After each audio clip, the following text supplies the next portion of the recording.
Welcome back to the question and answer session with SpaceTomato and Morphologis.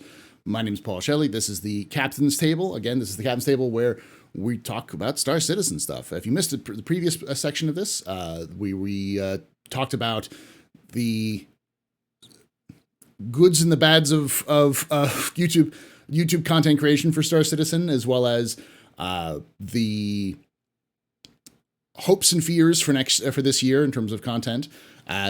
There'll be a link right above SpaceTomato's head. You can click that, and you can go right there to watch this already if you're watching this after the fact on YouTube. But you can always catch. This is a special episode, but normally you can catch live at 3 p.m. Pacific, 6 p.m. Eastern on Saturdays. So, with that being said, let's get started with some of these questions which are asked by chat. First one being from Gin and Tonic, who asks, Morph, do you ever get funny reactions from native Taiwanese when you speak Chinese? Yes, I do. I actually had a recent experience on the plane coming back from the U.S. to Taiwan, and some flight agents had heard me speaking Chinese from around the corner, and they came around assuming that I was Taiwanese, and they were very surprised to see a foreigner there speaking Chinese. Like, wait, where'd that Taiwanese guy go? Yeah, I was like, what? Oh, wow, okay. And it wasn't like that very polite, oh, you're so good at Chinese. A lot of people do that here. It's like, oh, 你的中文非常好. Like, but it's not. Gamers, I love Gamers Nexus, okay? But yeah. He went to Taiwan recently and he was talking to someone in Chinese and his accent was atrocious. So bad. And like she was like, her Chinese is so good. It's like, oh yeah, she's just complimenting him. It wasn't like he could speak it. It was impressive that he could, but it's really, really, really bad accent. Anyway. I would say it's like me whenever I speak Spanish. My Spanish is so Californian Texan that it's probably incomprehensible to most people outside of the United States. My favorite, Morph, when you it's kind of like the same thing here with Turkish. People would not expect generally they can tell I'm American. They would not expect a black American to start speaking Turkish. So like I'll say something and they'll just be shook. What? They'll just stand there for a bit and look at me wide-eyed and oh yeah, sorry, yeah, sure. So both of you fun. Both of you have more of a like because a lot of people don't know it's not just the language, it's also how you speak it, like the accent, the attenuation. But do you say both of you have your local like Taiwanese or Turkish kind of accents down as well as your language?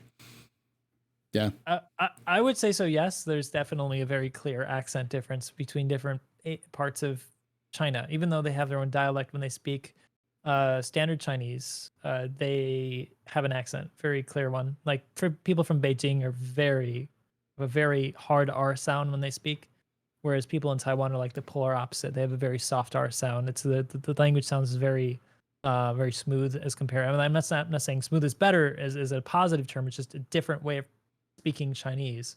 Mm-hmm. And I sound very Taiwanese to anybody from China. Space, same with you? There's definitely a different sort of accents in Turkey, but because I'm learning from like the family, like I'm living in it, I think I learn a lot more of how to deliver rather than just how to say things. And like the place that I'm in has a lot of very heavy accents in some of the words. So I actually say some things in ways that people in other parts of the country can tell that I learned up here, which is interesting to see. Yeah, nice. All right, next question comes from Gin and Tonic, who asks, would you like it if CIG implemented an in-game physicalized camera drone that might allow for the freedom you want without obvious exploits? What do you think?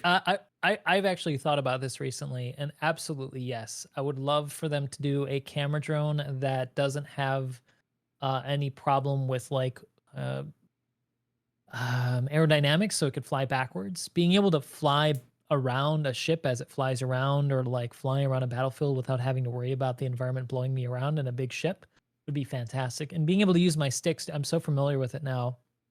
I can get some really beautifully smooth footage with my dual stick setup. And actually, I think it's just superior to anything I could do with a mouse or even a remote control, which is what I generally use to record stuff. I use an Xbox remote to get smooth pan shots. So yes, absolutely yes. And I think it could be done in a way where it's not very exploitative, because you could just make it poof from a single shot from a like a pistol or like an SMG or whatever. Like just make it explode easily. Whatever. Just like a real drone. Just give us that tool. It would be fantastic. I only worry that that would involve a lot more time and effort on their part to develop. And as everything with Star Citizen goes, you know, it'll probably have 10 other features that they need to have before they can do it. So I don't have a lot of hope for that at any time soon. Anytime soon. It'd be great. Yeah. Space, what do you think? The camera would be amazing. The way I see it, at some point they have to get rid of our ability to just shoot a third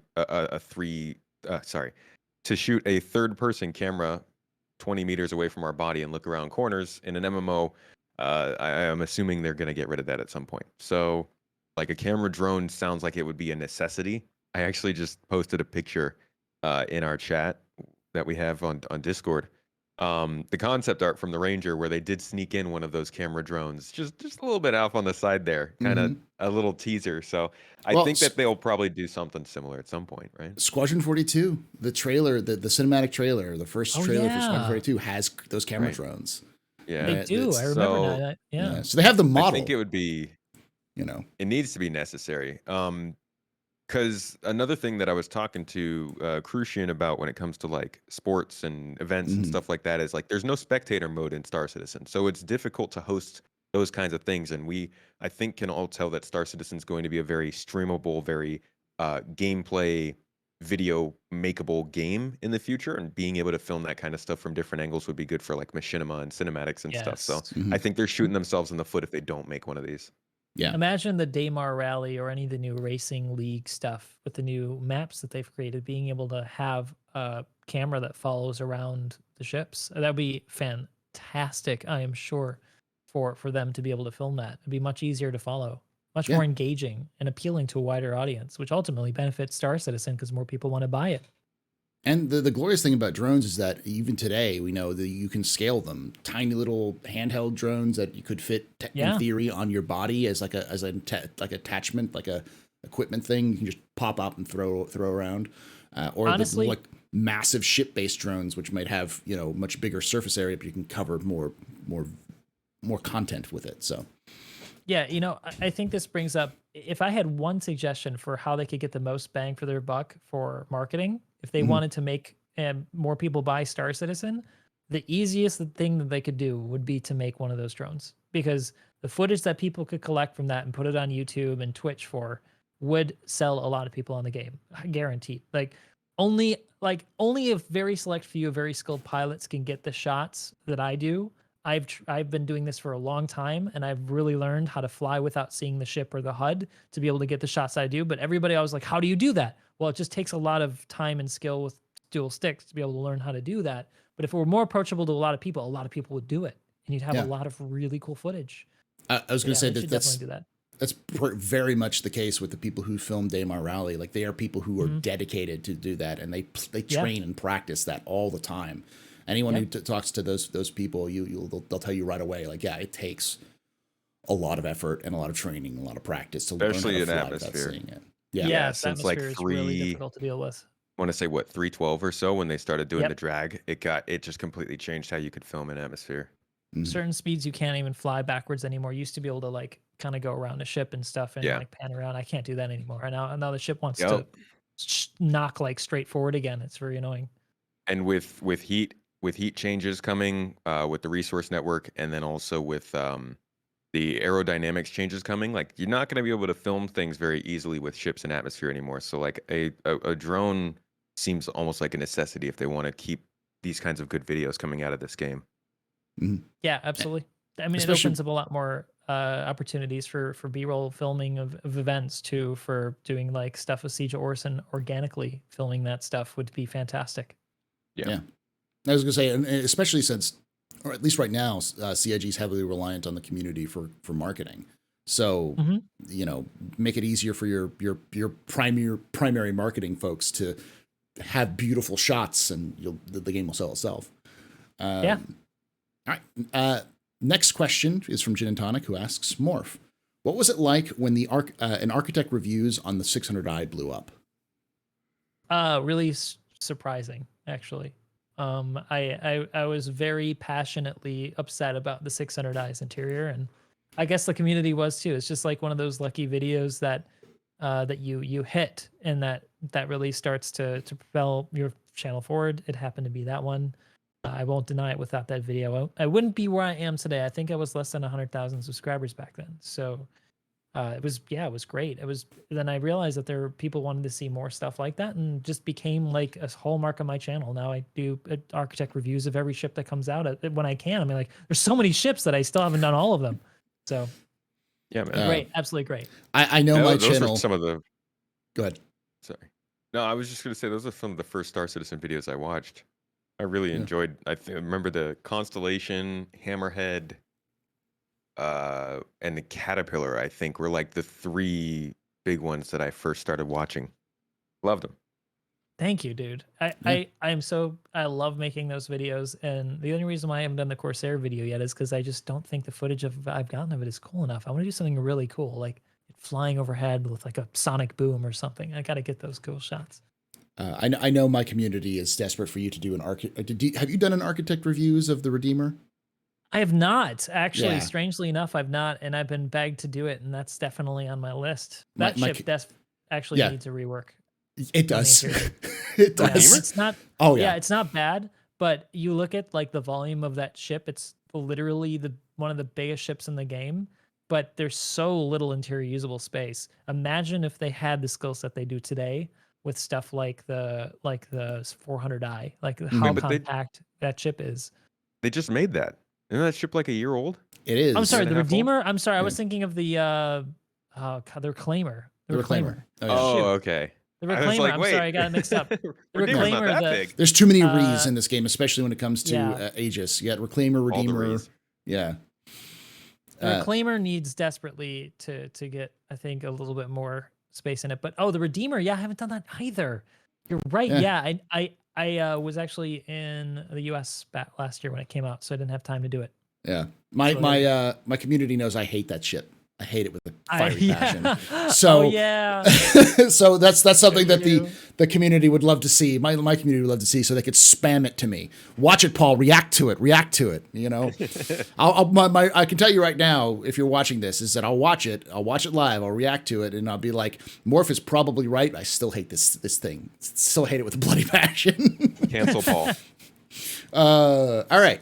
Next question comes from Aimless, who asks, do you feel PTU will be Wave 1 only going forward? And will it have impact on hype for the patch for live release? What do you think, SpaceTomato? Do you think we'll only ever have a Wave 1? No. I think that would not go over well. Because like if they only stopped and said, hey, only people who pay can use PTU, that would not be good. I already think that the first wave for PTU should be people who just do a lot of testing but aren't an Evocati. But yeah, if they just did one wave with PTU, I don't think they would be able to really scale as much as they want to when they're testing. But it would also just not be a great dynamic for the community. Morph, what do you think? Do you think they'll limit it to Wave 1? I think it's important not to forget that the wave is, although used for marketing and making them money, it's ultimately a tool set that they have to scale the amount of people using the test environment. So they start with a small scale of internal testers, and they move on to a larger group of external Evocati private testers, and then they move on to even a larger group, which is Wave 1. Wave 2 is even larger, and Wave 3 is even larger. And the reason why they do that is because it helps them narrow down issues more quickly. Doing large scale right away is going to flood them with information and make it harder for them to pinpoint problems. So they need to do it in this order. I don't think Wave 3 will ever go away. They need that bigger scale that's close to the real environment to test before it goes to the actual environment. They've only ever very rarely completely, they've never skipped it, but they've only ever very rarely had a very short Wave 3 cycle. Like maybe right before Invictus, I think they did that once because it wasn't a very big patch and they needed to get it out to live. So absolutely don't expect it to ever go away. It's just that I know that you're probably not in Wave 1, so you don't know how bad it is. Like, I can't even play right now. It's so bad. I can't access my inventory. Like, none of none of the missions are showing up. Oh boy. You fall through surfaces. It's really bad. Okay, when you a lot of the stuff that you're seeing is luck and just like people banging their head against the wall until they get the footage they want, because it's not ready. They need to Yeah. patch before they get it out to wave 3. Sounds like my stream might be short today. Yeah. We'll see. Yeah. I played it yesterday and it was better, but there were a lot of problems. Like compared to when I first played it versus yesterday, it was dramatically better. But random FPS spikes and dumps all the time. AI sometimes being at super killer moments versus absolute dumb. Inventory loading and not loading. Not being able to drop stuff on the ground. There's lots of problems that currently occur. But yeah, I'm going to reflect what everyone else said. No, there's no way they're going wave 1 only forward. The reason why it's taking so long for wave 1 is because it's just taking a long time to get it stabilized. If they release this, and the other question I often get is wave 2, because usually people don't go to wave 2. They usually go from wave 1 to open. And the reason why they have a wave 2 is because of patches like 3.18, where they're like, we're not ready for 400,000 people to smash this thing hard, whatever their type, their highest tide is when it comes to users. They're restricting as much as they possible so they can easier understand the material or the data that's coming out. So wave 2 is always going to be there, even if they skip it. That'll always be there just in case they need it. So and wave 2, as I understand it, is only ever given to people who are proven good testers. So I think it's also a tool for them, is that they've got some issues that they really want to pin down, and they need some good testers to come in who are outside of Evocati, which are the very best testers in the game. Then they get wave 2 in. So they get another wave of, solid people who are going to report in a way that is useful to CIG. Like there's a very specific way you report bugs to be helpful. You guys can probably find a video on how you should report bugs, but there's definitely a process to it. All right. Next question comes from Moondog Monty, who asks, expectation versus anticipation. Is there a difference? Do the choice of words content creators use when talking about the future of Star Citizen have an influence on how viewers will perceive the project? Start with you on that one, Morph. Oh, absolutely. I think that content creators right now have a pretty decent influence for how the project is perceived, at least for the more hardcore community or the more interested community. For the wider community, I'm not so sure. I think that there's a larger percentage of people who don't watch YouTube who actually play Star Citizen than do, or even Twitch, I should say as well. I mean, I think there's even fewer people who watch Twitch than watch YouTube by a very large percentage. So yeah, we've got influence, but only in the people who watch us, which isn't a big number. What do you think? Our tomato's gone. So what do you think? And tomato's gone. I will go. Nope. I'm here. Let me clear. Like we have no influence over other people for the CIG. Yeah, we no. have influence over people's perceptions of the project depending on how we present it. Absolutely. If we're being specifically, if we're lying to people or saying we want to specifically present the project in a certain negative light or whatever. But I don't think, like I said, that in the Creator Summit that anybody in this community is intentionally trying to be negative or something. I think they're just expressing their opinions, or whether it be positive or negative, and they've got their own viewpoint, and that's fine and that's healthy, I think. So, and the question was specifically on the community. Not on CIG. Yeah. CIG, they pride themselves, and they've actually been very reserved in certain, like even expanding the reward program because of them making their fear of it creating the perception that influencers have influencers of like community. I'm just speaking in general, content creators have an undue influence on the project itself. I think that can have a very negative effect when that does happen. I direct you to Tarkov as a great example. Unfortunately, I think that community or the game is heavily driven by the top streamers because they're friends and well known to Nikita.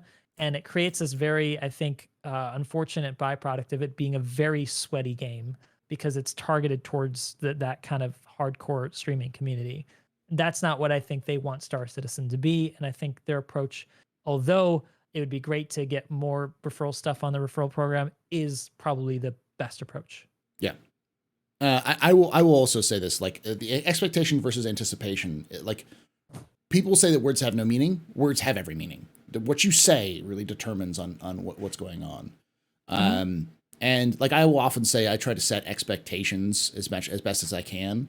And what I mean by that is what you're expecting from the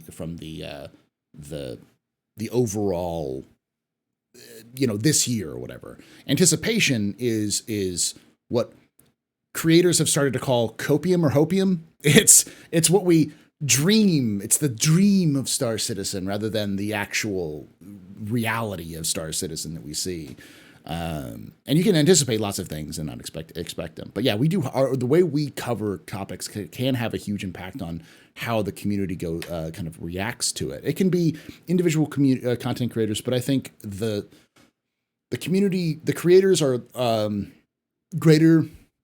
We're greater than the sum of our parts. I guess it was, as a whole, we have a huge impact on the direction that happens. Right. But I want to add to this, a caveat is that generally speaking, that I don't think there are very many creators who have the ability to completely steer the conversation. No. I think more that they're speaking to a segment of the community that believes something in a certain way, and it resonates with them already. And that's why it gets traction. So for example, the 600i video I did gained so much traction because if you looked at Reddit, everybody was complaining about it. Everyone was like, holy crap, this is not what I expected. And I made a video on it because I was also very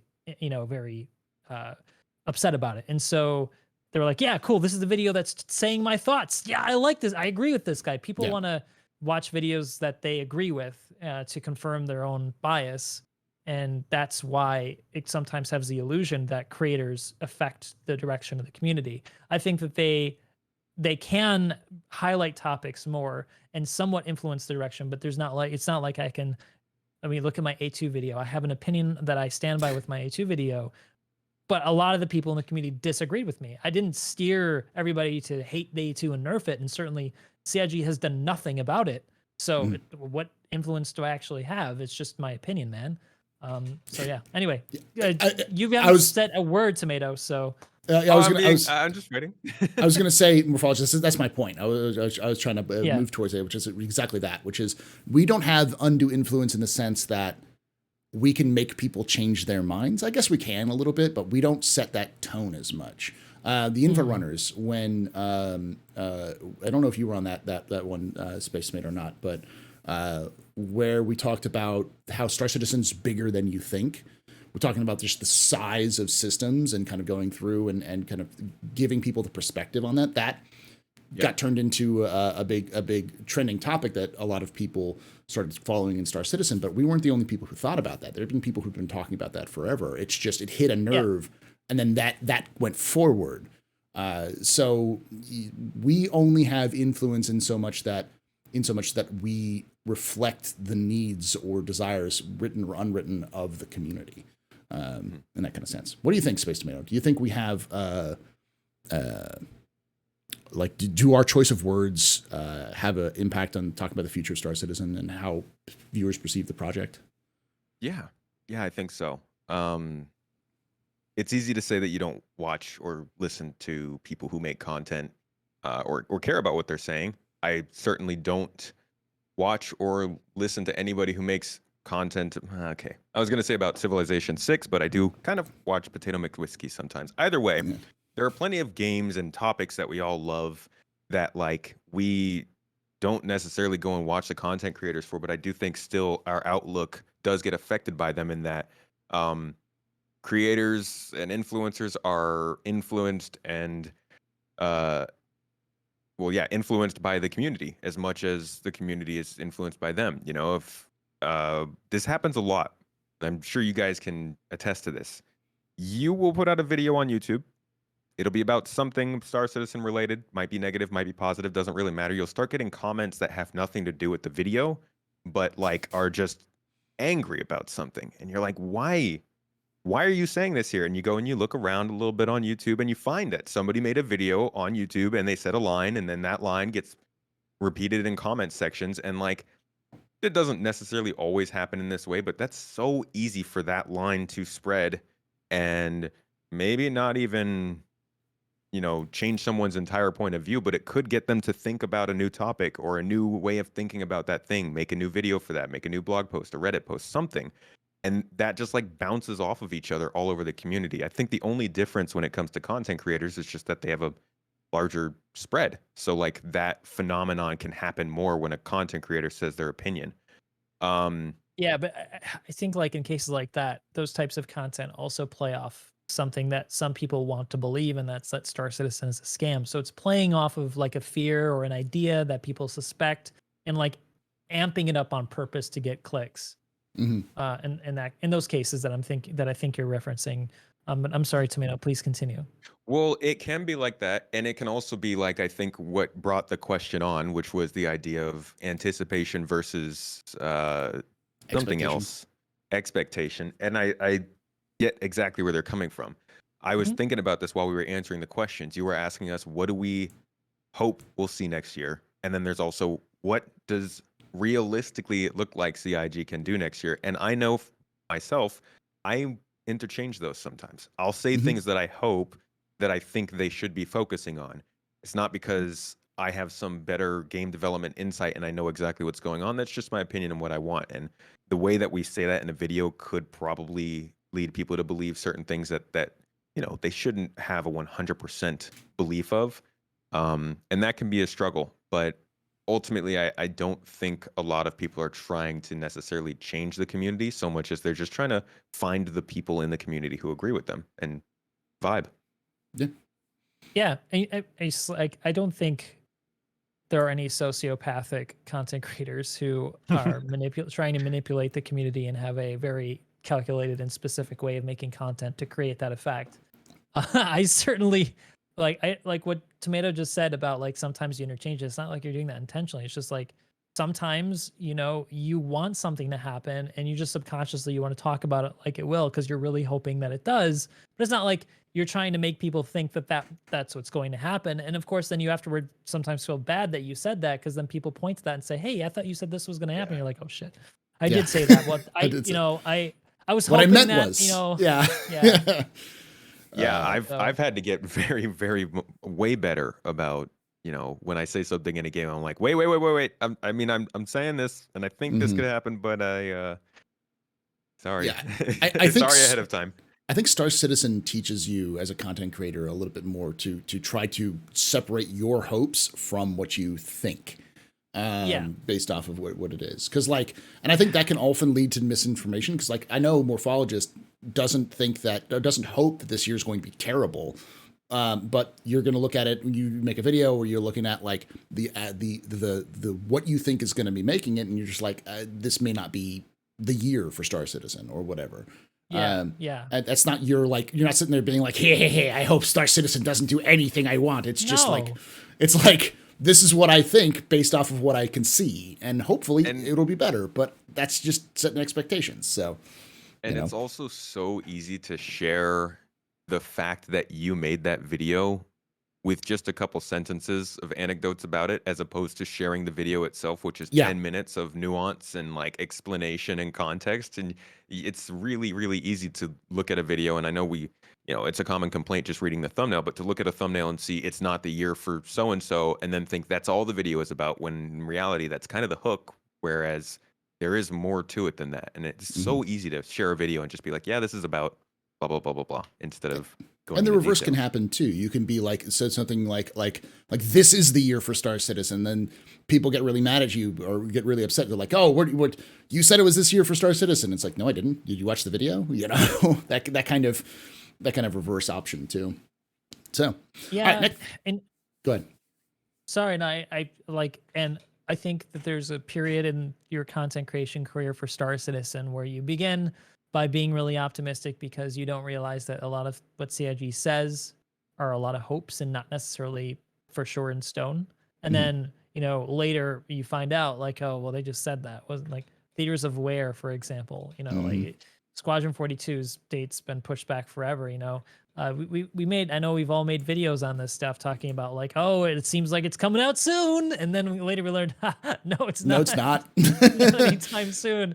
So you like, as a creator, like I feel I have a somewhat of a responsibility to limit people's expectations for when CIG says something. Now it's like, hey guys, I've been around for a while. I know that when they say this stuff, it doesn't mean it's coming out tomorrow. They make it sound that way a lot, but it's probably going to be a lot longer than you think. Like think how long you think it's going to come out and double that or triple it, and that's probably more accurate. Yeah. So And I also think that's something that CIG is also, it should be held accountable for, not just creators. Is because a lot of times the creators will be like, this is what CIG said. I'm looking forward to it.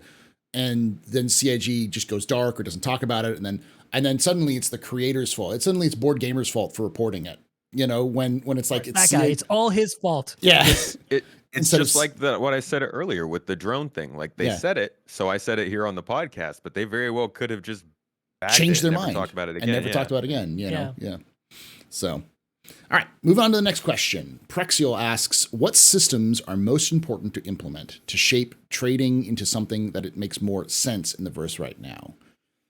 I'm going to assume that they're saying systems in terms of gameplay systems, not necessarily star systems. So I'll start with you on this. SpaceTomato. I think that's a better question. What gameplay systems do you think are important to implement to shape trading into something that makes more sense?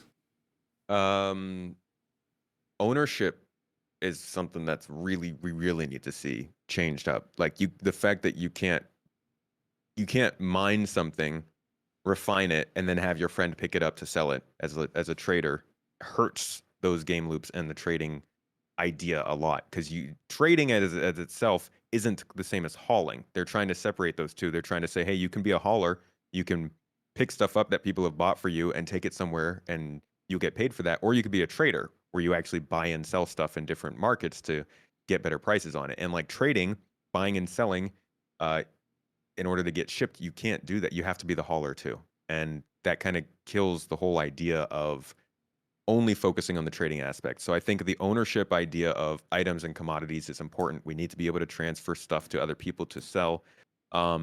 We also obviously need the quantum simulation to pick up local prices, danger on trade routes, stuff like that. So I think those are probably the two biggest things. Morph? There's so much stuff. I think, as Tomato said, we need trading contracts so that we don't own the thing that we're shipping. We need resource sinks for those things, the things that we ship to go into. We need a trade app on our mobiGlass so we can see the prices of commodities throughout the star system to know where we should go to buy and sell things. We need the physicalization of cargo, because that's going to hugely affect, or not physicalization of cargo, the cargo lifts, I should say, because we've got physical cargo now. We need the cargo lifts and the physical loading of cargo to transform how valuable cargo is, because if loading cargo takes a lot more time, it makes each box more valuable, and thus smaller ships within the trading chain of ships that you can upgrade to become valuable. So for example, right now, you can't make any money doing shipping with an Avenger Titan, even though it is a courier ship.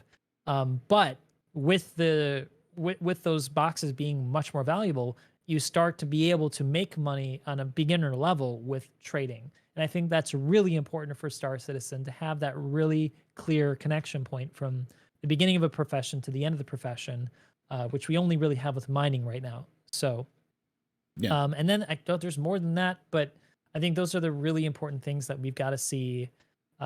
We've got to see this year, or soon rather, to get that loop actually working. And then later on, having other star systems to make longer shipping routes more valuable, higher risk versus higher reward with choke points, I think are really important for an interesting trading experience, like a la EVE Online. Like the most profitable trade routes are the ones that take you through nullsec or lowsec, where there's a lot of risk involved, or delivering to something to nullsec. Oh my God, you make a lot of money doing that. We need that experience. So white knuckle, like, oh my God, am I going to get there? Am I going to get there? Ha, I did it. I made a lot of money. Like that, experience is so incredible, and we don't have that yet. So. Yeah. I would agree with you there and say like right now they might be testing sort of commodities and physicalized cargo and stuff like that, like the small systems. But by the time we're seeing another system after Pyro, I really hope that those same kind of tests are going on for those macro things like Morph is talking about, like actual trade routes, figuring out how to make trade routes and the overall game loops themselves feel more expansive rather than like the specifics like, oh, this tractor beam picks up this box, you know? Yeah. Yeah. I will say basically everything that was said before. Quanta needs to be implemented in a way that makes commodities variety. So like they shift, so that you don't just have this will always be this. You know, like, oh, Quantanium is always going to be the most valuable item you're ever going to get. So just go mine Quantanium, because that makes it boring. You know, if Quantanium is valuable, but it's steady, but then aluminum suddenly spikes, you can go mine aluminum, go find aluminum. We need to go mine this and bring it in, kind of thing. That needs to be more of a dynamic. So to keep things fresh, it's kind of like how video games like League of Legends and other kind of games like that will change the meta intentionally just to keep things fresh. So people aren't using the same heroes or using the same weapons or whatever. They just constantly kind of try to keep things moving forward. You kind of got to do the same thing with trading in some way, shape, or form. That will encourage people to trade more, because if there's a gold rush on gold, literally, then people will go find gold or go trade gold, and it'll make it more of a dynamic experience. Yeah, but I think that goes hand in hand with the UI to inform people of that information. Like without having the Mobiglass app, it's just like, okay, it's happening, but who knows? You know? Yeah, who knows that aluminum is good if you don't know that aluminum is going high in terms of exact locations. Yeah. That, and I think, as you all said, more stuff to make trading actually viable through. Make it interesting. Like, you know, wanting to deliver that cargo to your friend's base to help him build that thing is going to be, it's going to have a lot more meaning to it. Yeah, timers and persistent hangers, all that sort of thing. All right, next question comes from Del Ener, who asks, with Xeno Threat getting updated finally to the current game standards, what would you love to see added in the event post PES world? Cleanup section? You have to go through and clean up all of the debris? I don't know. What do you think? What would you like to see added to Xeno Threat in post PES? I'll start. I would love to see more organic shipboarding. So like right now they have these static recs set up for that we have to try to board and get the stuff off of. I would love for them to shift to we witnessing the ships actually be exploded, and then like we have to board that wreck, or we could board, say for example, enemy hammerhead, and we've got to kill the baddies on there. Like getting that level of involvement now that we have the soft death and PES, I think would be a really great use of the tech. So that'd be my number one actually for PS right now. SpaceTomato?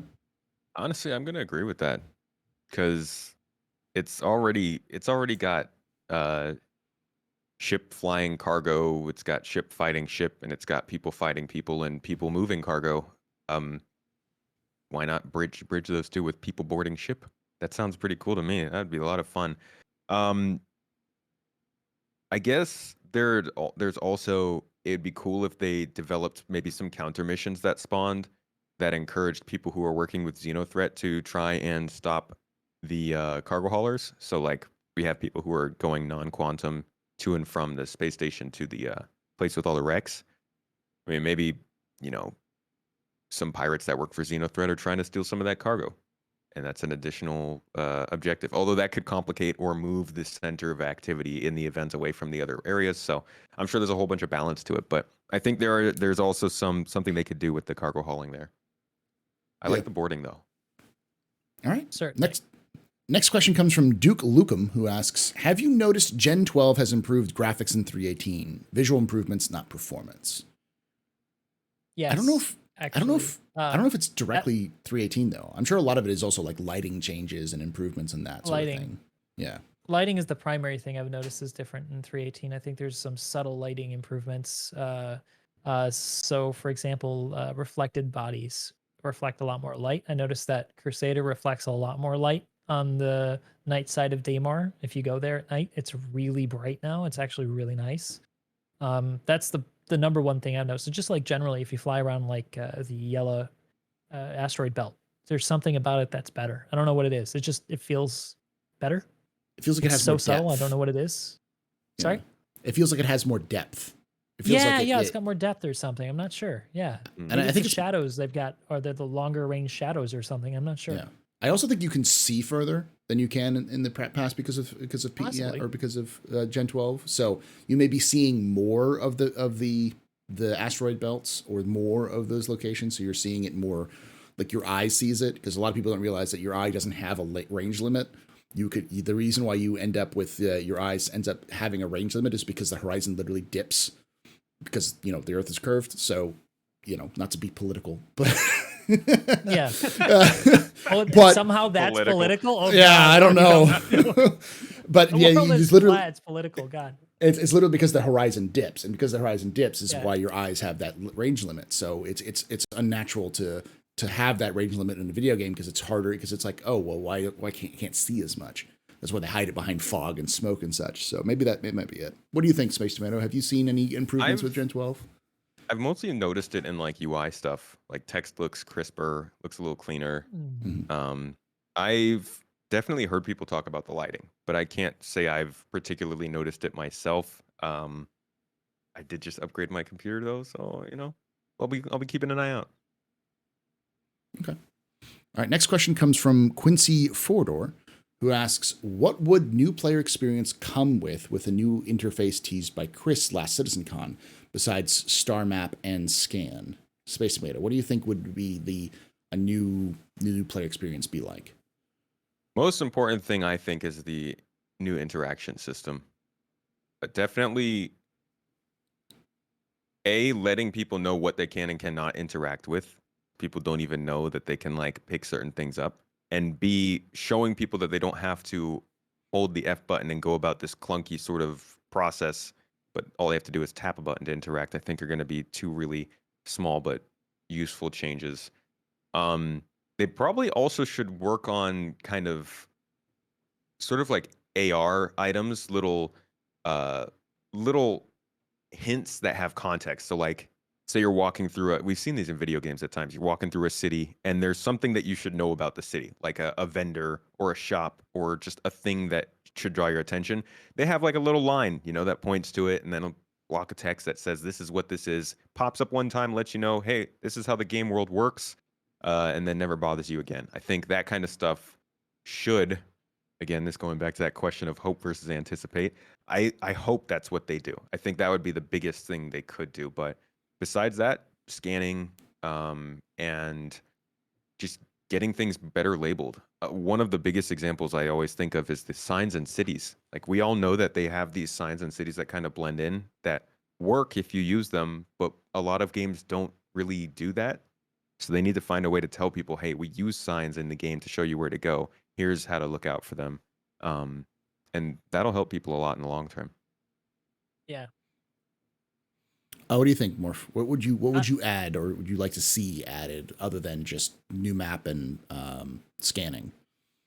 100% contextual tutorial or contextual hints. So instead of the hint bar in the bottom that just goes to random hints that are relevant to what you're doing, when you start up for the first time, I would love for there to be a series of contextual hints getting you all the way to flying off into space, so that you understand where you need to go, what these things are, how to get onto the tram. Look for the signs, maybe like the UI like highlights a sign or something, so it kind of trains you to look for signs. I think that those could all be extremely helpful, because I think the hardest thing for a new player is just figuring out how to get into their ship and fly away. It takes new players often more than an hour to do that. And I know they're having fun exploring and stuff, but some of them just feel frustrated, not even understanding that they need to call ATC. Like, I've seen that's the biggest thing. Like, I can't leave the hangar, the game's bugged. Like, Yeah. I can't blame them for that, because it doesn't tell you. A lot of people. A lot of people. Yeah. Oh, I meant the accent. Oh. I don't know what that was. A accent. I will echo a lot of this, and I think the other thing to do, and this is going to sound harsh, but you need to have like a Clippy or some other sort of assistant, which is annoying. Little Pico. A little Pico screaming at you about those. Like when you have the contextual overviews, like this is a hot dog stand. You can have this is a hot dog stand. A hot dog was invented in blah blah blah. You want to like have it jammer on so that like it's kind of entertaining. But after a while, a new player, once they get the hang of it, it's like turn off Pico. I'm turning you off, Pico Assistant. I can't. How do I turn this off? You know, and have but so like a typical player would be like, I'm just turning this off immediately. I know what I'm doing. But a new player would be like, oh, this is cool. This is interesting. I've got a little, assistant who's telling me what to do in my HUD. But after like, so long, you remind you that it's there. So it can be like, okay, I'm going to turn you off. Because I think there's definitely an element of Star Citizen where you don't want to handhold too much, but you want to get people enough so they understand what to do. You don't want to just take the keys and throw it in their face and say, good luck, kid. You want to give them a little bit of hand-holding on that initial part. But once they get that initial part down, you don't want to have that continuing to go. And I think that's where CIG's creative side could really kick in when it comes to things like having something that's in verse, that's immersive, that people can enjoy, but also something that will definitely not be something you want to keep around forever. So a little assistant that's introduced by Addison in her political campaign. Yeah. Little virtual assistants. You need to use a Halo analogy. You need a Cortana sometimes to just tell you what to do. Yeah. So you have an idea of what's going on, but without it being overly all the time talking, but also have a personality. So it's not just dry.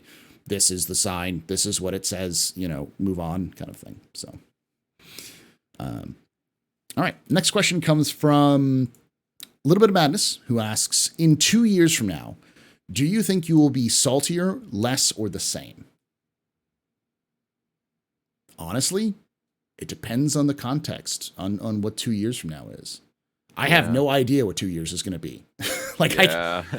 I couldn't tell you what Star Citizen to be in 2 years. We could have Squadron 42 in 2 years. We could have Squadron 42 in 5 years from now. We could have Star Citizen 4.0 next year or this year. It could be next year. It could be longer. There's really no way of telling that. So, yeah. What do y'all think? Morph? Well, yeah, exactly. It's contextual. I think that recently I've been more salty because of the focus on Squadron 42, that black box of development of which we know nothing about anymore because they don't talk about it anymore. It's just like, it's, I know that they got to get it out, but we don't know anything about when it's going to come out. It's always seemed like it's 2 years away.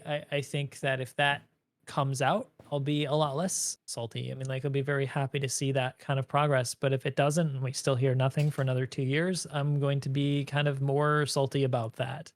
But if they keep updating Star Citizen with really good patches, I'll be really happy too. So I don't know, man. I mean, it just depends on so much. I'll say what I hope. I hope I will be less salty. I hope I will be far less salty. I will echo that. I hope I am less salty.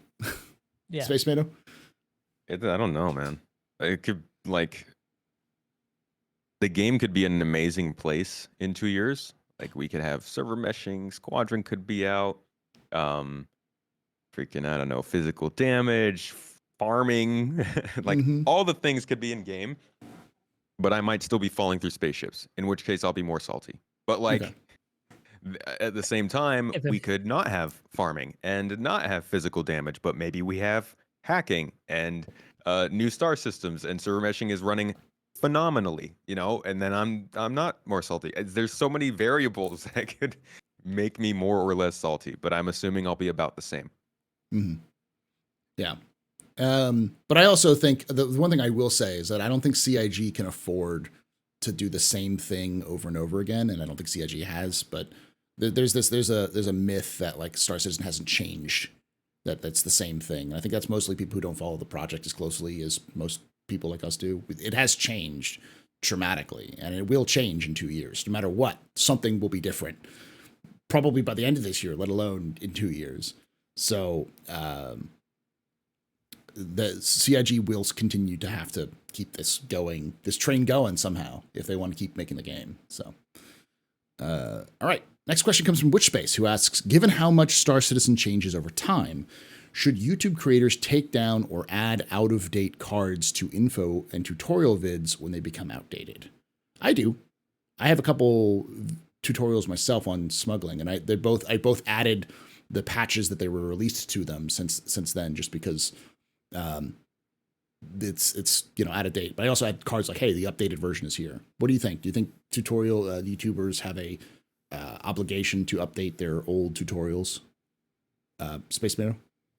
I think it's good to let people know there's a newer one. It's kind of hard to keep track sometimes. Like, I'm sure I've missed a couple, but linking the new one in the old one's description is pretty good, or putting the end screen or just a card or some kind of something in the title. I think it's good. Yeah, it's hard to kind of decide though how much of a change do you need to say it's outdated. Like, if something's tweaked a little bit 3 patches later, do you really delete or say this one's outdated, or do you just kind of let it go and know that people will figure it out given the different updates? That's a good point. Morph? Yeah, I think it depends on how old the video is, but for me personally, I have a different perspective because I have a couple of really popular tutorials. In fact, they're the most viewed new starter guides on YouTube, period. And the old ones don't really get suggested anymore. So it's not like I need to do much for them. They're kind of just ignored now. So YouTube just kind of does it itself. When they become irrelevant, they just kind of stop being promoted. And so I don't know if it's really necessary to go through that effort. I don't really get comments on those old videos anymore. They're not being viewed. I get no views, like 0. So the other thing is, like, even if I wanted to, one of the things that's really frustrating is that the YouTube tool set for doing that is really crappy. Those little cards are so tiny, like it's a little, like, people don't see them. And for ultra wides, they don't have cards like on the back at the end, which is really frustrating. They don't support 21:9 is not supported for any of those features, so I can't ask people to subscribe at the end. I can't show different videos at the end. Frustrates me to no end. I so wish that they did that, because if they did, I totally would. Every single video, especially the old guides, I would add, like, here's the new tutorial at the end or whatever, so that people know. Okay. So, all right. Next question comes from a little bit of madness, who asks, now that you've been making content for Star Citizen for some time, how do you treat the project differently from when you started? I'll start with you on this one, Morph. How do you treat the project differently from the started? Well, I was certainly a lot more optimistic back then. I think it's hard to look back and judge my perspective, partially because I think that I was also unfamiliar with Star Citizen, or just development in general. I didn't understand how long it took things to make, how difficult programming was. So at the beginning, I thought, when they showed off Squadron 42 and they said that it was going to be coming out in 2016, when I first started making my first Star Citizen videos, that, like, it was just around the corner that we were going to see Squadron 42 and, like, a really kind of not complete game, but like a very playable experience after 3.0. And that just never really happened. So I think now I have a much more reserved perspective on it. And I think I have a deeper appreciation for the difficulty of what they're trying to do. I really appreciate it, and I fully support it. And now I'm just kind of excited about even small details that aren't great to make videos on, but kind of keep me interested. Like, I would love to know more about PES and how successful it is from the programmers, and, like, what interesting bugs they found. Terrible for a video, nobody would care outside of, like, a very niche community, but God, I would love to know. Please share that information. So yeah, that's how I've changed. Back then I would have loved, like, I want pretty planets, show me the pretty planets. Yeah. And now I'm like, it's like, okay, I like the pretty planets, but also those are great for videos, by the way. The best, in fact. They get the most views. Those types of videos, like, there's not a lot of stuff to do, but they're so pretty. But yeah, like, I'm more interested in a lot of the down little detail stuff. Tomato, have you approached making content for differently from when you started? Yeah, I've definitely started. I think my content changed a lot probably in the last year or so, I was very excited to cover anything and everything that was interesting to me. And this kind of goes back to how we began the original podcast, talking about kind of how we make content. Are you making content for yourself, for the community, stuff like that? Mhm. I used to just any feature that I was interested in, I'm like, I'm gonna get a video out of this. I remember making a video out of the long distance probing and scanning, and like I loved making it. It's one of my favorites, but at the same time, I wouldn't make that video today, um, because I've started to try and cover things that are more realistically closer, um, when it comes to the longer term videos and features. I make those for like supporters. They don't really care too much if it's something they won't see for a while, but I started to focus a lot more on realistic progress that CIG could be making based on their own timelines. Because a lot of times you'll, like Morph says, they'll talk about something and it'll seem like it's coming pretty soon, but it's not. And over time, you start to recognize what of that stuff is and is not going to come soon. So I really started to pivot the specific topics I was looking at making videos about over the last, I would say, year and a half or so. Okay. Personally, oh yeah, of course I have. When I started making content, I was making content for Arena Commander and doing combat stuff. I am now doing lore and reading monthly reports. I'm with Morph in the sense that like I started doing this because pretty ship, pretty planet, and then kind of moved on from that to a lot more of the how is this working and finding it. And I just in general, I think anyone who makes content in Star Citizen is going to shift over time because things interest you differently, or just the context of what's going on in the game changes. So, yeah, for sure. Chaos Squall asks Morphologis. They've recently added Asian servers over there. What's the ping like for you, and how big is the community over there? We had an ISC on translations a few months ago. I feel like when we started getting the Asian market, Star Citizen members will explode. Do you think this will happen? I think it's already starting to grow quite substantially, actually. There's a pretty decently sized Chinese-speaking community from Hong Kong and Taiwan.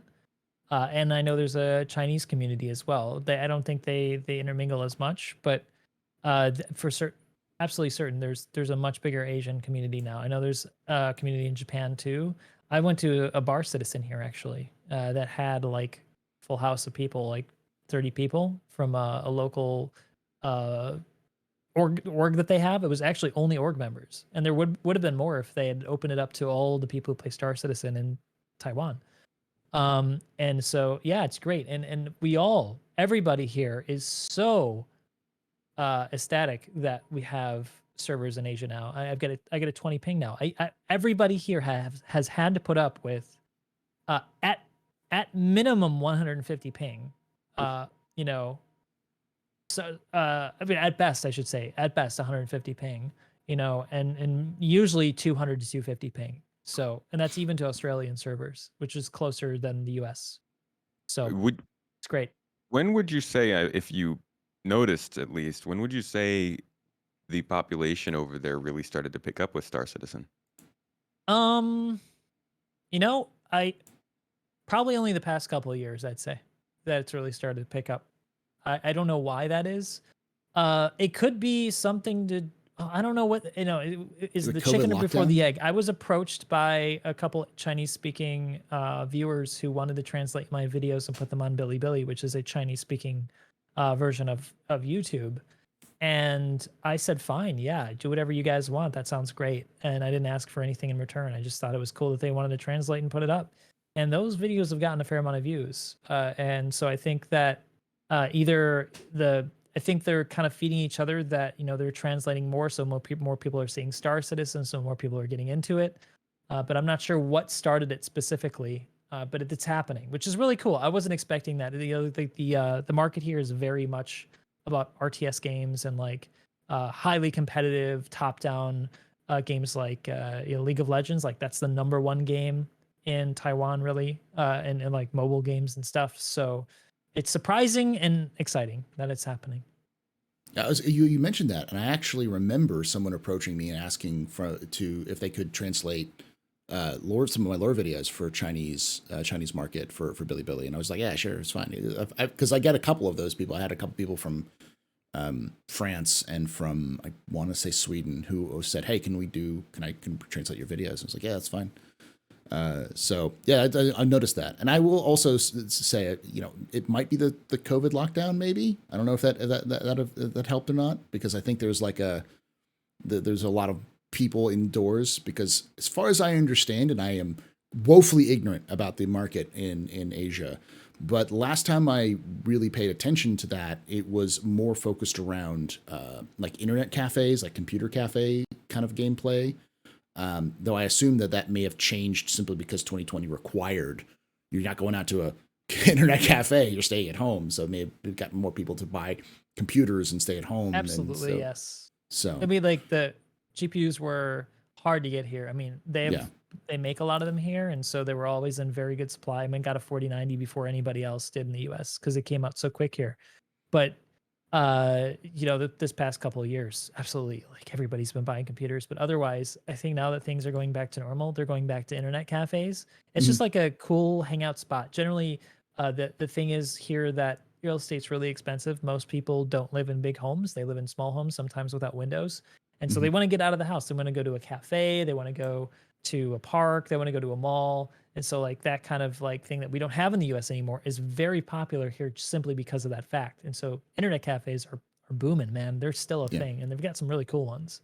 Yeah. How do you deal with a game like this when you want to do, like, if people are bringing dual sticks or pedals, eye trackers, like all these peripherals that you can play with games like this? How do you go to an internet cafe and do that?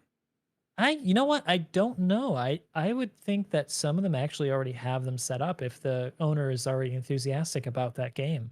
Yeah. But otherwise, I think they just do mouse and keyboard. I don't think it's necessary. It's not. You don't need a Not joystick necessary, setup. yeah. Yeah, you can just play Well, with mouse and keyboard. Star Citizen's always been on the higher end in terms of requiring for stuff, and I know, at least from my experience, especially from my understanding of South Korea and Japan, was that the focus was more on internet cafes, which meant that games like Dota and League of Legends were more popular because they were required less Easier lower to end play, yeah. computers, so you could Absolutely, you could yes. push that. So Star Citizen being much higher, I always thought, that's probably the barrier entry. But I do think if we do see a large number, it may be because more people purchase their own computers so that they could, Well, that kind of stuff. So they have gotten to the point where the game runs decently well on okay just like mid-level computers. It wasn't always that way. I remember back in the day when the 2.6, the best computers couldn't manage more than 20 FPS. Everyone was getting like 15, 19 FPS at Port All-Star. The best video card available at the time. I had a dual Titan setup in SLI. I couldn't manage better than 15 FPS at Port All-Star. So Yeah. I think that's People probably a don't big even factor. know. People don't even know we had a hard limit on frames back in the day. Like, now you can get good hardware and run the game, but man, that was bad. Yeah, it was bad. Really bad. all right, let's move on to the next question, which is a little bit of madness, who asks, what type of content do you think you will be making for Star Citizen when development is finished? Or is that journey, or is the journey where the content is? Oh, this one's fun. Well, So- Sorry, SpaceTomato. repeat the question. Okay, So the sorry. question Oh, is, yeah, go what ahead. kind of content do you think you'll be making when development is finished? Okay. Or is the journey where the content is? SpaceTomato, let's start with you. I do a lot of feature content, and I'll always do that kind of like news covering what's going on with the game development. But my actual passion, the content I cannot wait to make in this game, and I talk about it a lot on stream, is basically, it's perfect. We were talking about this earlier. Citizen Kate kind of does it.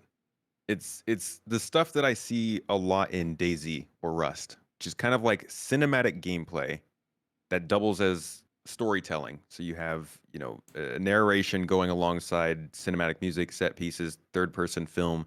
It's like a mix between machinima and gameplay. And I cannot wait. I've already got the name for it. I've got like the ideas of what I want to do. All I've been waiting for was a computer upgrade so that I could start to actually record gameplay.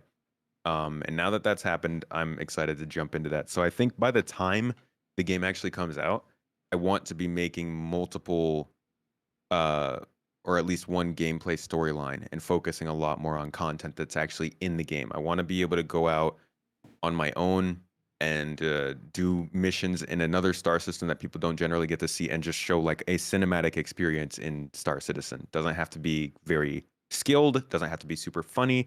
I just want it to be cinematic and engaging and immersive. I'm so excited for that kind of content. So something like Bed Bananas does, right? But like, Kind of, but there is no narration to Bed Bananas stuff. So like, yeah, I think a big part of what you can do is you'll always be playing the game and you'll have your own words and dialogue going on, but there's so much more you can add to the story if you have a narration going on in the background that's pointing out some things that might not be noticed, or that's setting up the story in ways that you can't do with footage. Like if you're doing the introduction to your gameplay, you could jump straight into a ship exploding and you getting ejected out and trying to survive, or you could build it up with your voice, with things that you're saying, and then get to that point. And I think there's a lot more creativity that you can do when that's there. like the Frankie NPC, the Jack Frags, I guess to a degree, you know, Kind of Jack Frags. Yeah. Sour Sweet in DayZ does a lot of them. JLK does some stuff. Wellen does stuff in Rust. So like those are just a few of the names that I started. But like my YouTube feed's been clogged with DayZ content over the last year because I just gotten obsessed with that stuff. Okay. Morph what's the end Like, game for content? Or do you I know? started YouTube because of Frankie on PC. Like Yeah. that content was so engaging and interesting, and I realized only like much later that he spent so much effort just making those work. They were like very scripted for like a lot of it.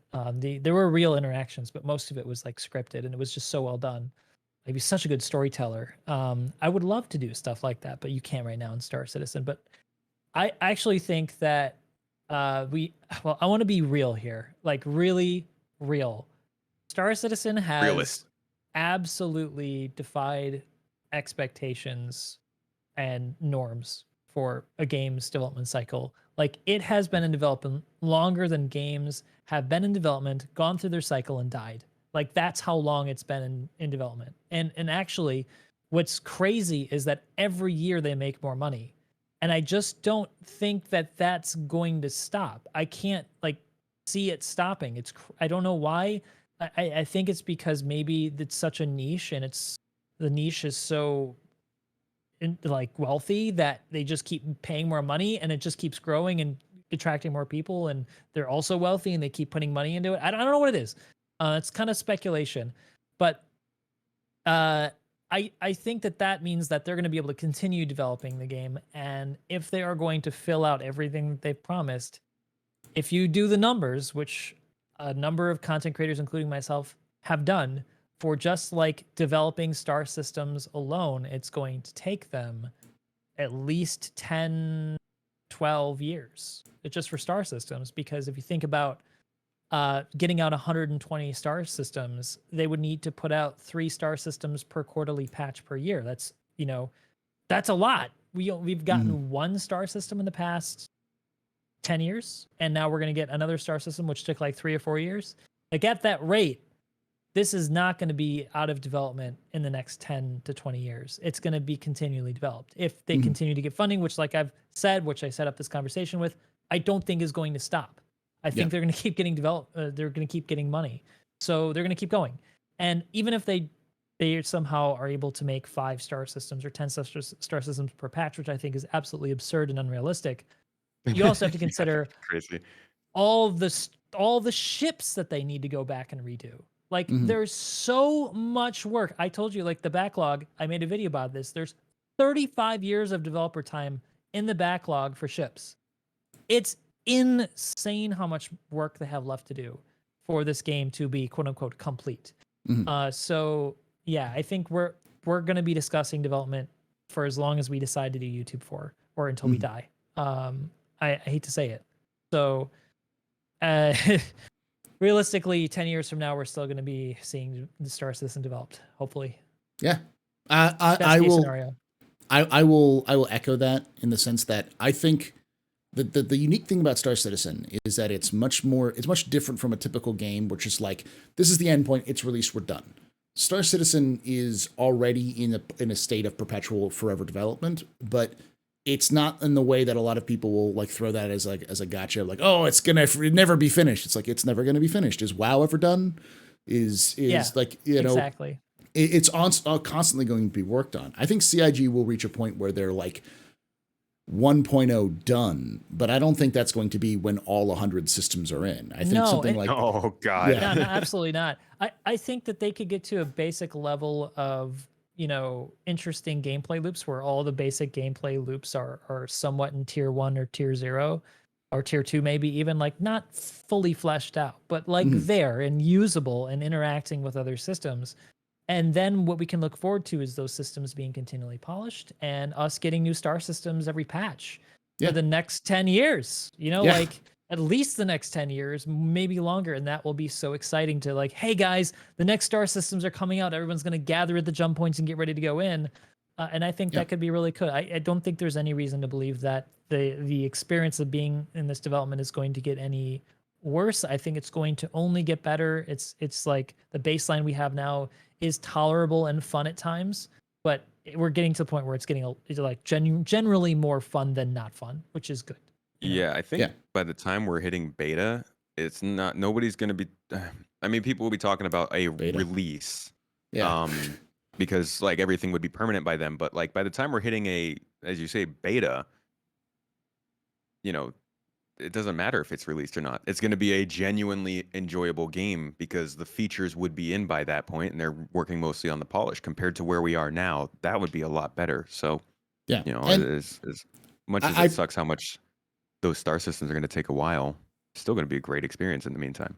Yeah, what I've been saying for a while is that what I anticipate from CIG, and this is one of those anticipations, not something CIG has said, was I anticipate them to do a soft launch where they'll reach a beta state with a couple of systems in, and then they'll just say we're not going to wipe anymore, or we don't plan on wiping anymore. They still have the option to do it, but they're just not going to work on it. And so effectively at that point it would be launched. It's just CIG's not going to say it's launched.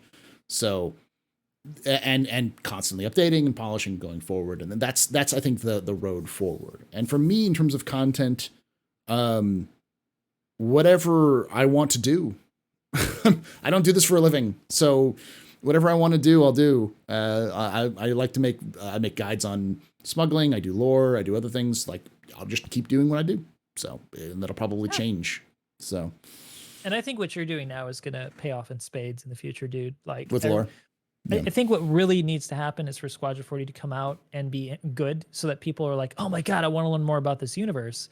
And it's like, hey, look at all this library of awesome like guides and info from the AstroPub.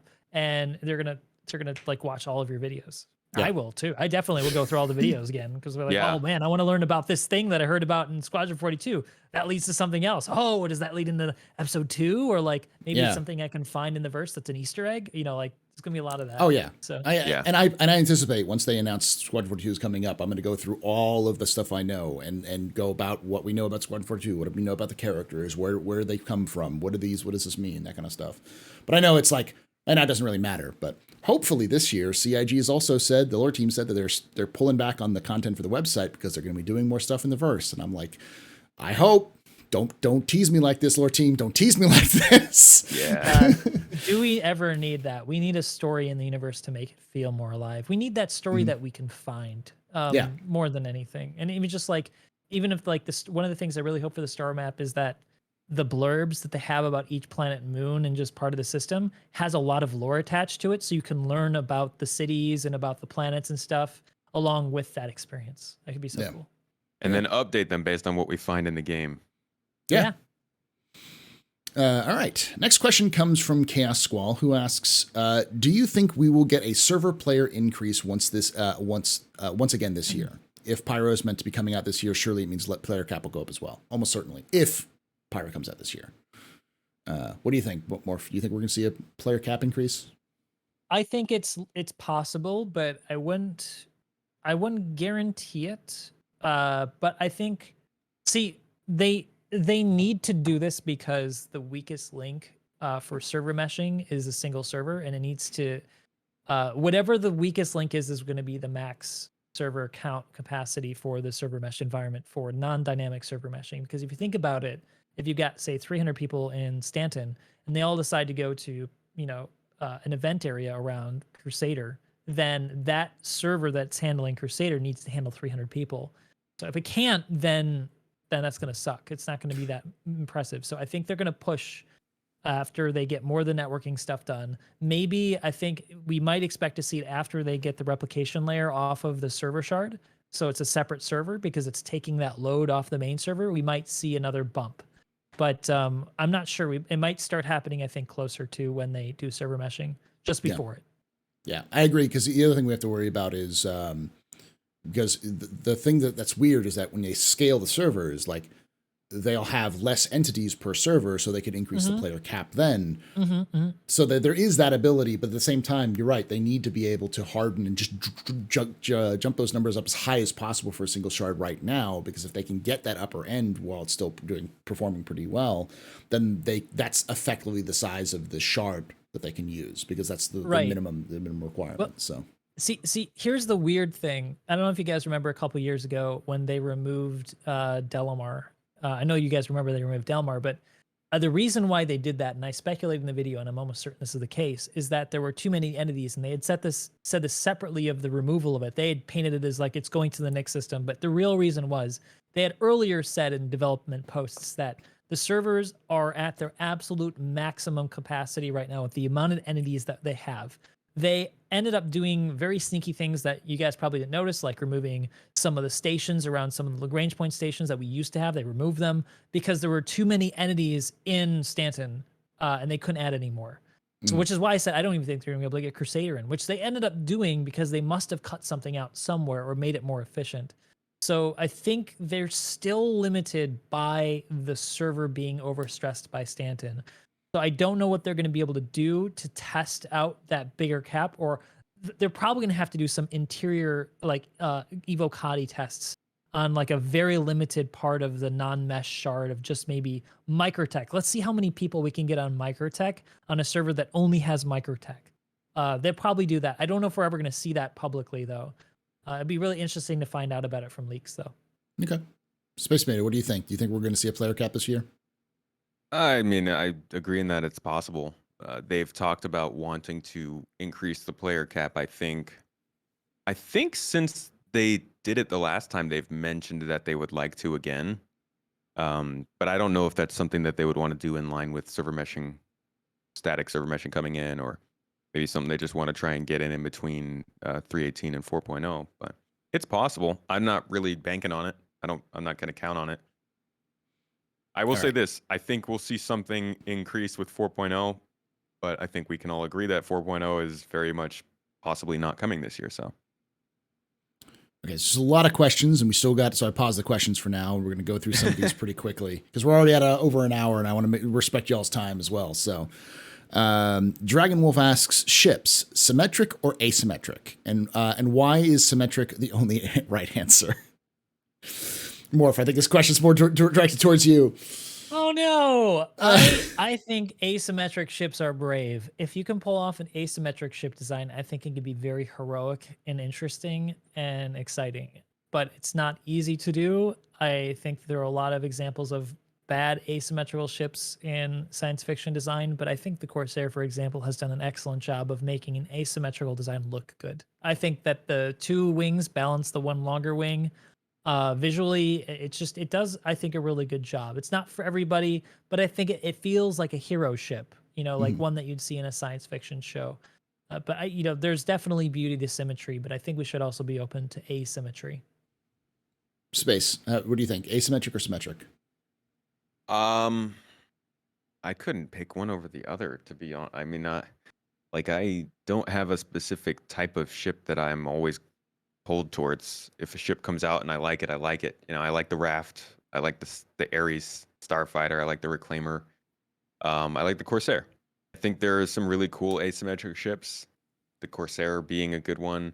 The Pioneer is kind of one that I was really into, and I hope we see someday.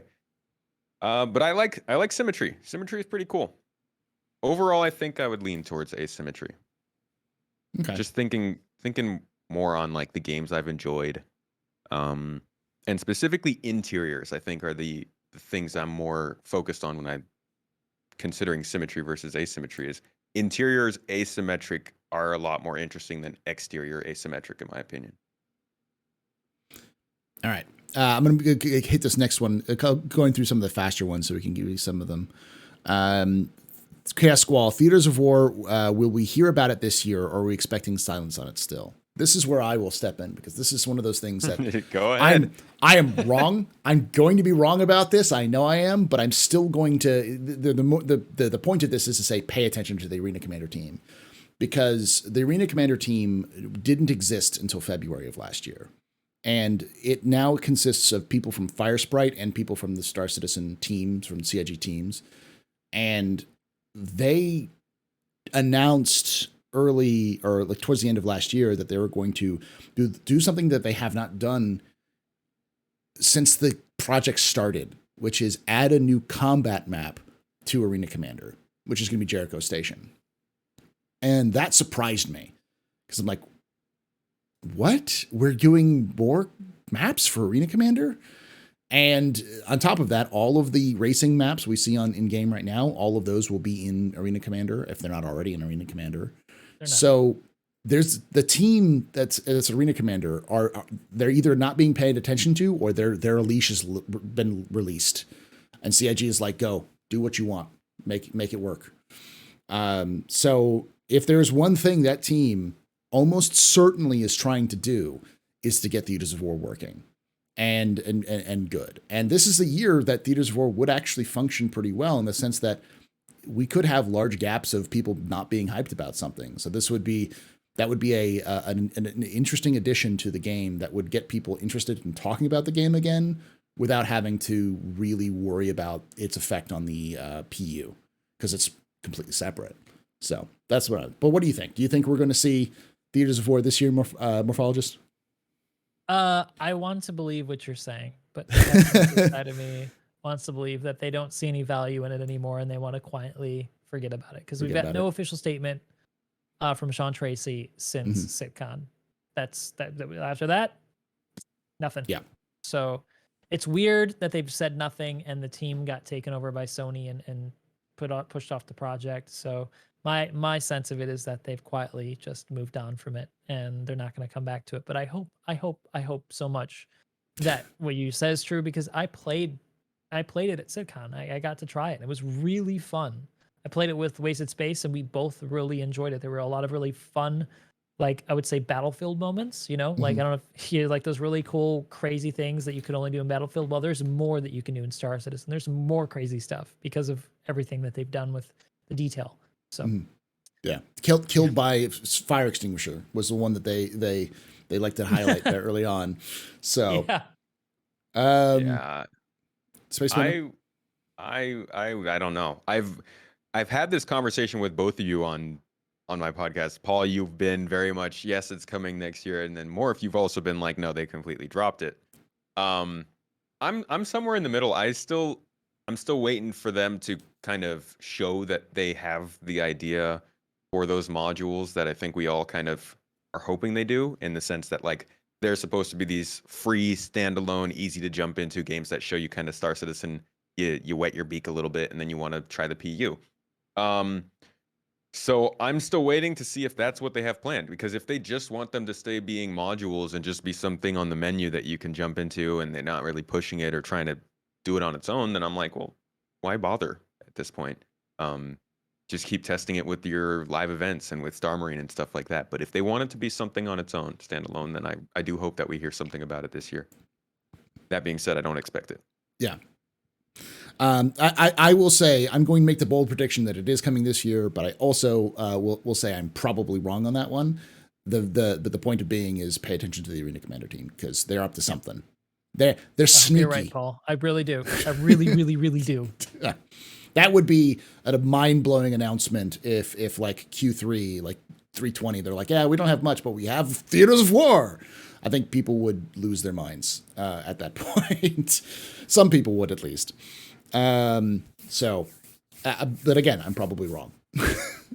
All right. Hawkshaw777 asks, did one of you play Xeno Threat for 318? I didn't, so I don't know. Did you? No. So none of us can give you the experience. All I can tell you is third hand is that it was amazing early on, and then towards the end it became a slideshow because of how much garbage there was, how many shipwrecks there were floating around. There's actually a video that Level Cap released today that has his information on that. So go watch the Level Cap video if you're interested in that. Oh. Yeah. Where he talks about it. All right. Are we expecting this year, Chaos Squall asks, what are we expecting from this year's CitizenCon? Will it all be pyro? I hope not. No.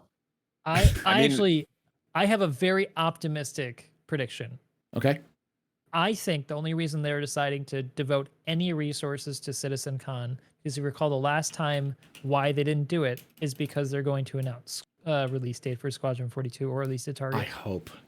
I honestly think that's the case, because the last couple of years it's been, hey, we want to keep our heads down, work on Squadron 42, work on Star Citizen. It's been just Squadron 42. It's not been Star, just Squadron 42.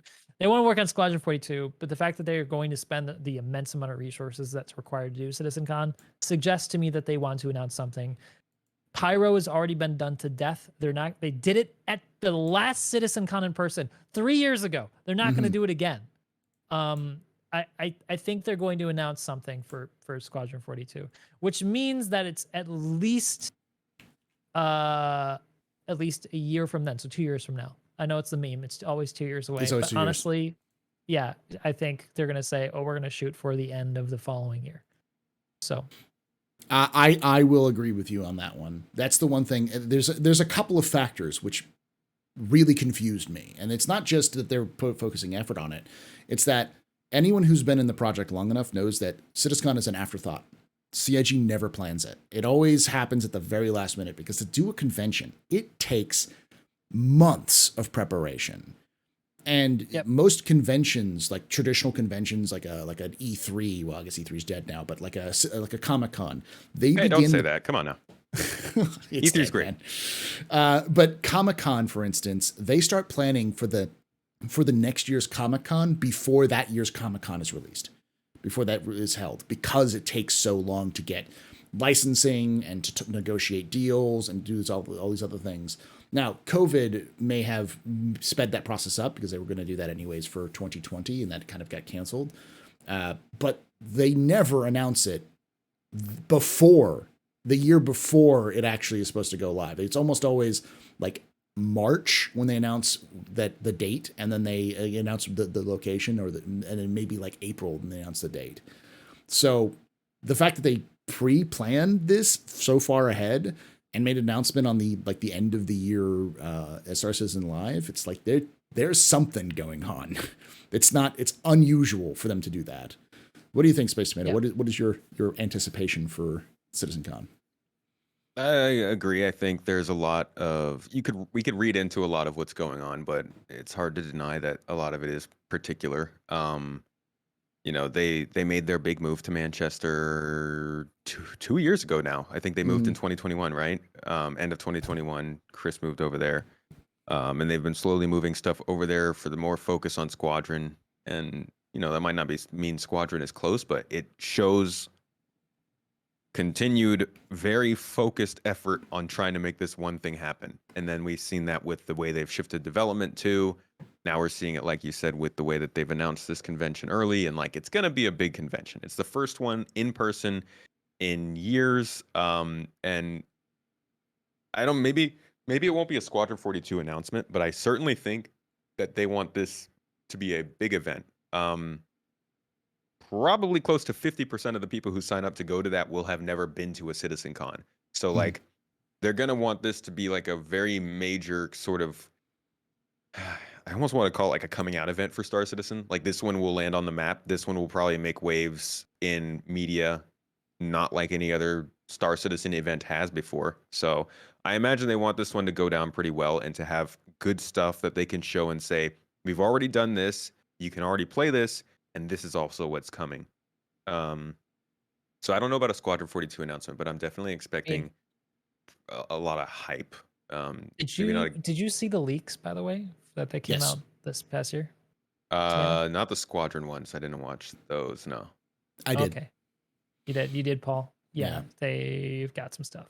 Mhm. Like they're Well- definitely testing some waters for like showing off some things. That stuff was very polished, but not ready for a presentation yet. I have entirely spoiled myself on a lot of stuff with Squadron Yeah. by Yeah, accident. the whole script. Yeah, the whole script and everything. I didn't read the and, script. I kept myself away from that, Paul. I Yeah. didn't want to ruin it for myself. But I will, like, because I have heard audio from Squadron 42 where you can still hear Chris's direction in the background, where you can hear Chris saying something like bang bang bang or missile missile missile or something like that in the background. It's so weird hearing it. But so I know a lot of this, and I will say the stuff that was leaked was old. That was old. That was at least 2 years old in terms of that content. So, because I remember talking with the leaks people about that, and there was like, yeah, it's stuff that they had a while back, and I believe they didn't want to release it, and then someone else got a hold of it, and it got released. So, it's not new. That's if that's hype, that's old content compared to what they've been working on. So, I don't think this year's going to be a focus on pyro again. People were talking about last year being a focus on pyro. There was almost no pyro in it. I think people are very, very focused and stuck on pyro. And to be honest, I think people should start to maybe forget about it a little bit, because there's a lot more stuff going on than just a new star system. Yeah. All right, let's move on to the next question. When do you think 318 is going to go live? March. What do you think, Morph? Well, let's see. Definitely not this month. I've been saying since the beginning of the month I'd have been optimistic. I think March is probably, yeah, I'm going to go with March. I think March is accurate. I'm going to be slightly more optimistic and say I think the earliest we'd see it is mid-February, but more likely March, considering if anything goes wrong. So I hope March. Just remember, guys, I mean, they did tell us, I mean, Chris said way back in that letter that proved to be mostly completely off, that he, being the optimistic one, said that they would need a lot longer testing period for PES. It would have to be in P2 for a long time. And they were doing like, he said something like, he suggested like 6 months.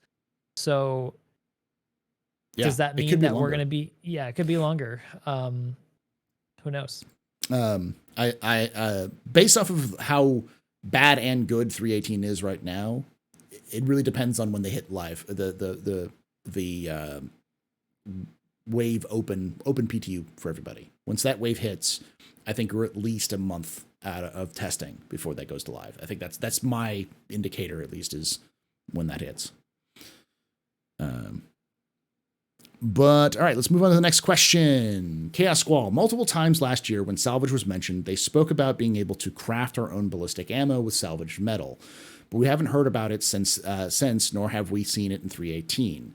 Do you think this will still be a thing? Or why do you think it was not included?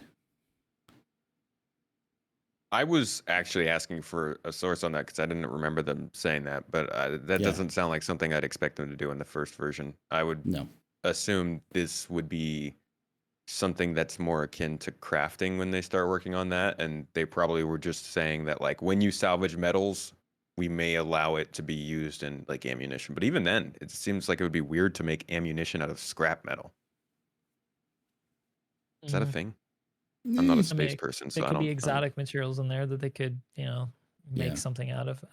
I think that it's probably, it seems incredibly unrealistic to me, because there's one system that they have not talked about, and that's rearming. We know nothing about how rearming is going to work. They've got no modules, even in the gold standard chips, for where you could reload ammo. Like, how is that even going to work? They've never talked about it. So to expect that we'd be able to craft ammo without even that system in, I think it's pipe dream. We're going to have to wait a very long time to see that. Yeah. I think what we do have is even with the Vulture is super work in progress. It's super jank. It's not final at all. It's just people realized, the developers realized that a lot of people don't have multi-tools, aren't used to buying multi-tools and buying the tractor beams. So they allowed people to craft multi-tools and tractor beams from their Vulture so they can actually move stuff around in their Vulture, because otherwise you have to kind of like kick it with your foot. You have to use your body to bump the stuff around, the boxes around, to get it to clear out. So yeah, I don't think that's I mean, do you guys remember them talking about that? I don't remember it at all. It may have been a Star Citizen Live where a developer was just going off, but like, yeah, eventually this is what you'll do. But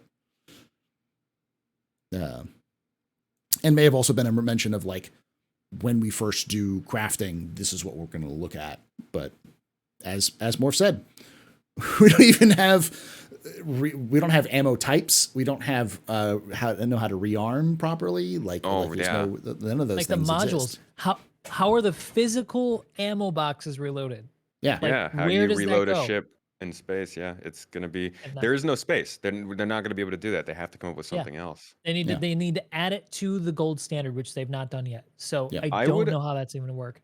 I would guess like the easiest thing to do would be if you have the ammo on your cargo grid, it just automatically gets loaded into your gun, maybe. But then that takes away the whole risk of rearming. Yeah, but how does that work for small ships? Like, how do you do that? You just gotta tape it to the outside, dude. Duct tape. Come on. All right. Kazu asks, how long can we expect to take for CIG to go back and update older Squadron 42 ships to gold standard, especially the Hornet? And how long to update other ships outside of Squadron 42 more broadly? To be clear, Squadron 42 does not use the Hornet that we have in game with Star Citizen. It uses the F7A Mark II, which we have seen at in-game and in events like at IAE. They have them displayed. So that's a completely different ship. And a lot of those ships are, I don't know if we will even see a gold standard upgrade to the level of the F7A for Star Citizen. Just won't be needed as much, I don't think. But what do you think? How long do you think it'll take for CIG to come back and like upgrade the gold standard ships for the ships that are in Squadron in Star Citizen? Space, we'll start with you in this one. I'd hope that they come in at the same time. Like that would be really crappy if. Have they done that at all? Have they made a gold standard update for a ship and then acknowledged that it was done but not come into Star Citizen? I don't remember. No, I don't. I think because the Gladius has been updated in Star Citizen, and it's also been in Squadron 42. What's that? The Vandal ships. They've been completely changed in gold. Yeah, but those weren't really. They like remodeled those, right? Like those are. Yeah. So they definitely different. built them up probably the correct way, because in anticipation of players being able to possibly use them. So that'd be my guess. Yeah. But. Yeah, I don't know. All I know is that Squadron 42 ships will get a gold standard before ships in Star Citizen. I think that feels like law. Yeah, I think they probably won't take too long. I think this will be the year that they focus on them, if they've not already focused on them internally, to get them gold standard for Squadron. And remember that they only need to do the hero ships for Squadron. If we never fly the F8A, then they don't really need to gold standard the interior or gold standard the ship at all. If it's just in the background flying around with you, they could just make it a showpiece. And a lot of ships can be that way. So we don't know until we exactly know what we use in Squadron, what ships will be gold standard. Yeah. And it doesn't seem like it's that many, because what they suggested seemed like a handful, like eight or 9 ships or something. So yeah. All right. I'm kind of culling a bunch of this because we've got about 9 questions, and to give people context, the reason why I call some of these questions is because when you start streaming for several hours, your brain starts turning into mush. So it's hard to focus and hard to answer some questions, especially if there's constant questions come through. And so even if there's a decent question, I may skip it. So there's a couple of them here. There's one I want to save towards the last one, but this is a quick one. Dragon Wolf asks, what ships do you find at least fit for purpose? For example, one rags on the Rock DS, but the living quarters of the Valkyrie open to the bay. Living quarters in the Valkyrie open to bay. The Rock DS, why does it exist, sort of thing. Morph, is there any ship that you just sit there and go, why do you exist, or why did you choose this decision? I mean, they took it from me. The Rock DS, I still do not understand why they put that ship in the game, that vehicle in the game. It's so useless. It's so stupid. Yeah, it annoys me. It really annoys me. No ship in Star Citizen annoys me more. I mean, the Reclaimer used to annoy me a lot because it's this big ship that's useless, but now it's actually useful. But that ship, man, that thing. Oh God. Oh. Anyway, other than that, I mean, I don't think it annoys me. It just I pity it, the Gladiator. I pity that ship so much. It's such a cool ship, but it's so old and neglected, even more so than the F7, because it's just, who know? Do you guys even know, like, if you guys watching, do you even know what that ship is? Have you ever seen one fly around? I know, like, I never see it fly around. Yeah. It's nowhere. I'm literally doing a lore piece on it right now, and it's insane how much lore that thing has for how little people care about it. Yeah, and it's a cool ship. It's a really cool ship.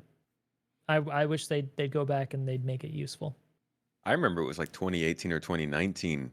Even then, it was like, man, nobody knows about this ship. Yeah. And now we've 3 years longer and nothing has changed.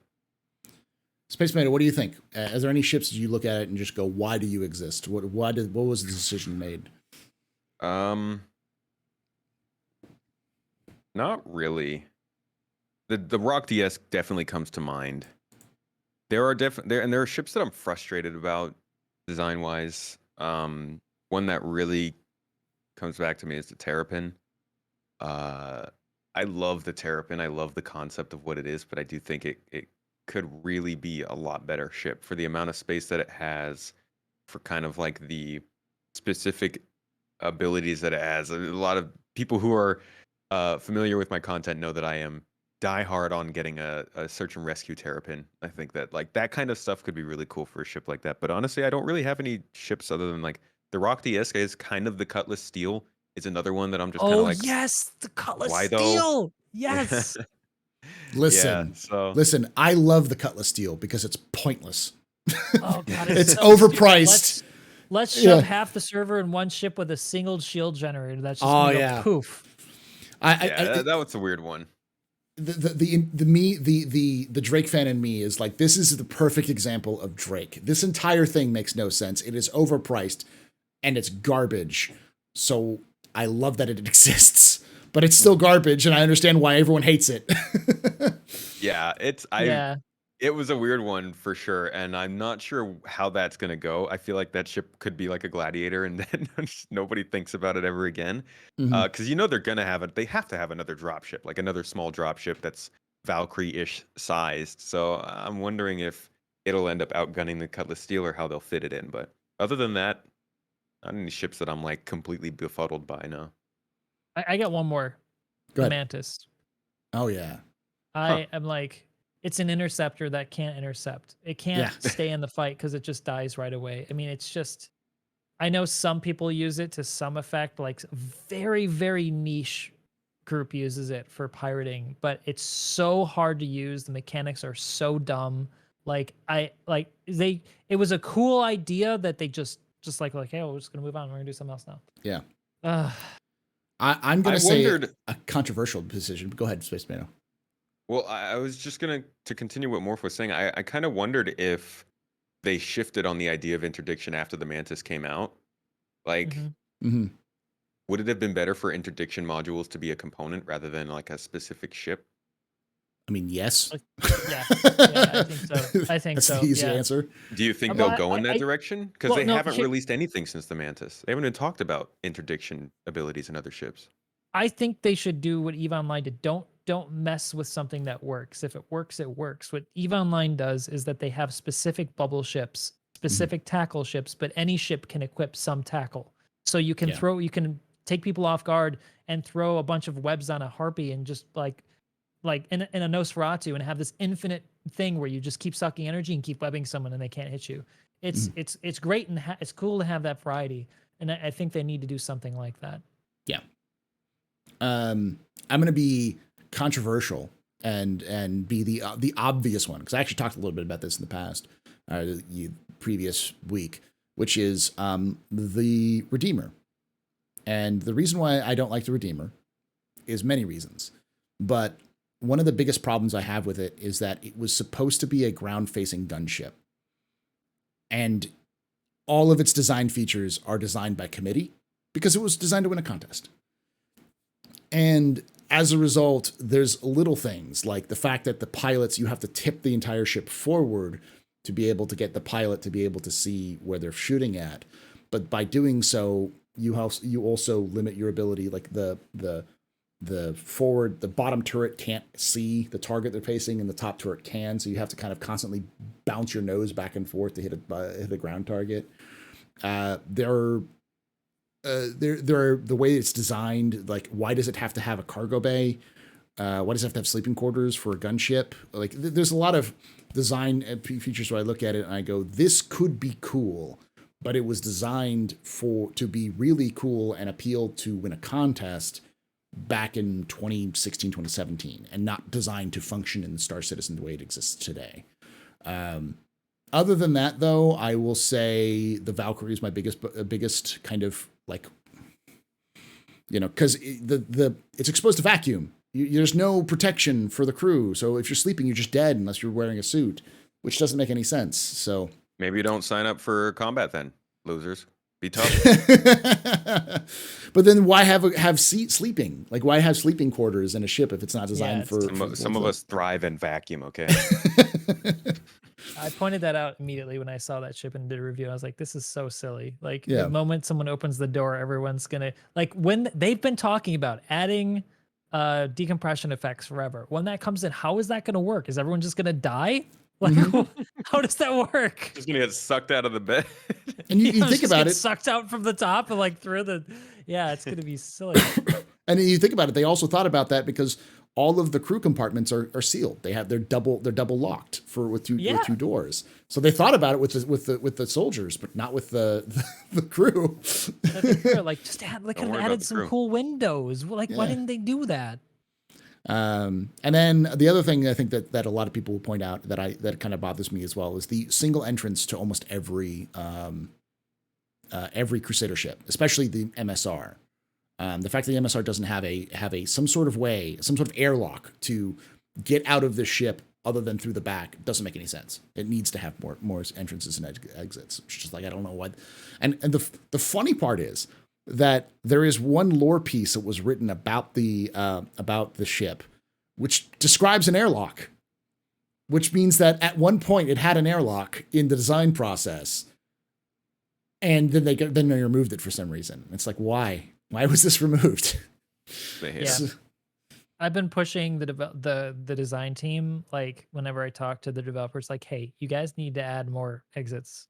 Mm-hmm. Like, I think it's not just about design, it's about practicality. Yeah. For like fire propagation when that happens. Like, if you want to get out of the ship and the only way to get off is where the fire is because you don't have a second exit, that's silly. Mm-hmm. I mean, that's why we don't design one exit for buildings. We need multiple exits.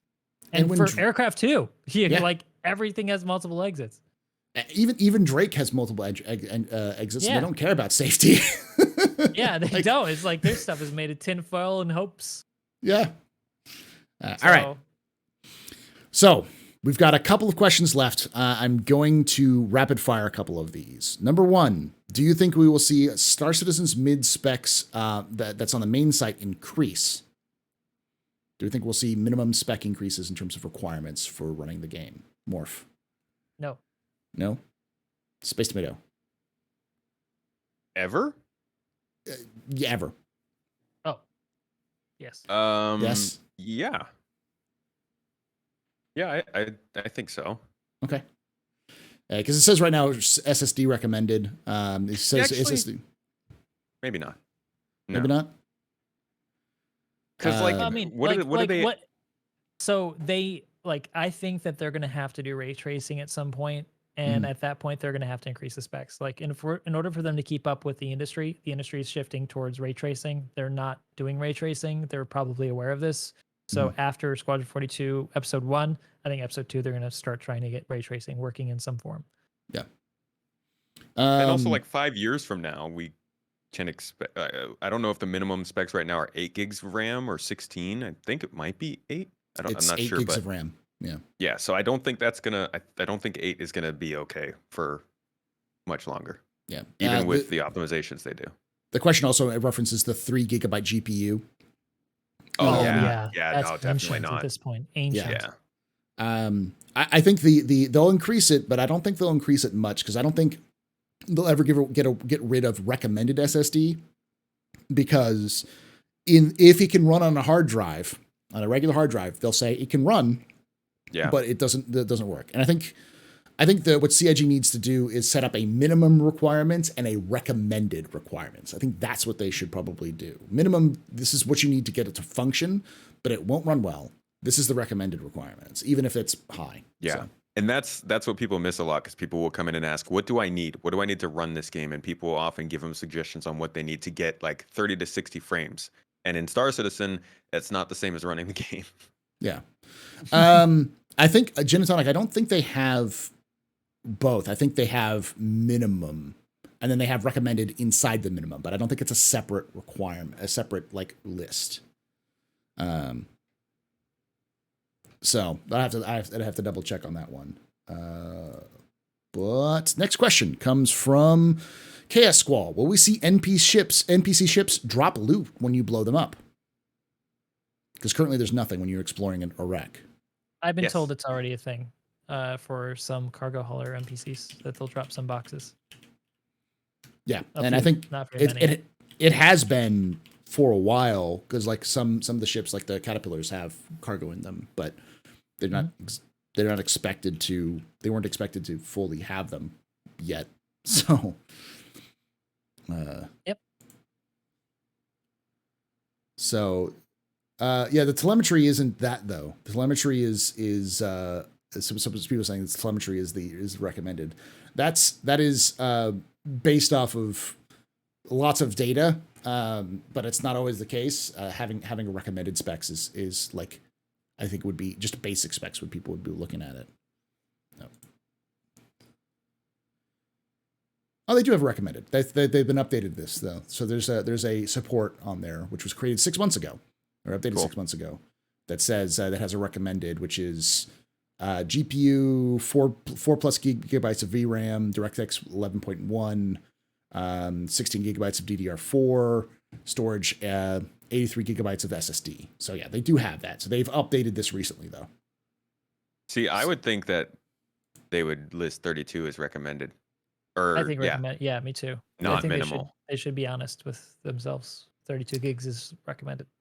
All right. It uses 24 gigs of memory, CIG. You know this. Yeah, you don't need 32. I've played tons on 16. I've streamed on 16. And I've been okay on 16, but 32 does help. All right, so this is a question I'm going to ask, and I got to step out for 2 seconds.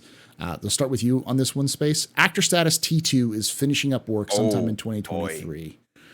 With it is DNA degradation, prosthetics, and medical insurance. Is it possible we will see Death of a Spaceman this year? Yeah, this is one that I kind of forgot to talk about in terms of what we might see, because it's there. Yeah, with the DNA degradation, I think they talk about insurance. They talk about cybernetic limbs.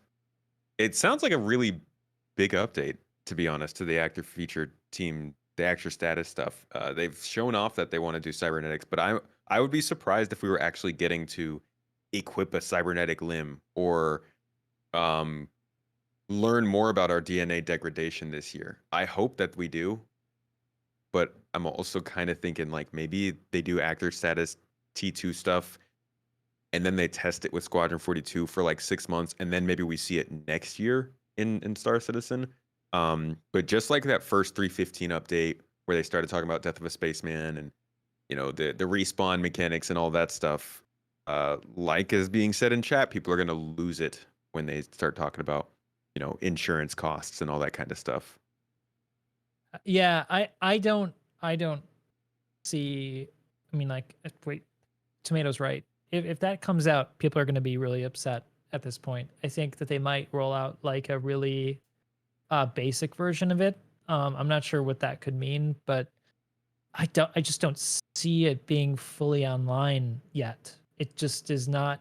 I cannot see Star Citizen being stable enough at that point to make that system enjoyable. I know that they want to make it like painful for you to die too many times so that people stop, backspacing to fast travel, but it's unfortunately the reality of the game right now is that it's not conducive to that sort of hardcore mechanic yet. Yeah. And there's a lot. Like when we start considering insurance timers, now you need to start, because that's a legitimate money sink. And you got to realize that like newcomers are going to get screwed up by that. They're going to have to be able to pay for it. And you need to make sure that they have reliable, easy to access money or missions that they can get money to pay for that kind of stuff. And I'm like, it feels like the kind of thing that comes in when everything else that you're doing flows a little bit better. Like was also said in chat, people are going to be pissed regardless. I'm not saying that people will be pissed because it's this year. People are going to be pissed in the same way they were pissed with 3.15 because they're finding out that the game is different than what they thought. But yeah, because they came in later and they didn't know. Yeah, that's a big problem with that. Yeah.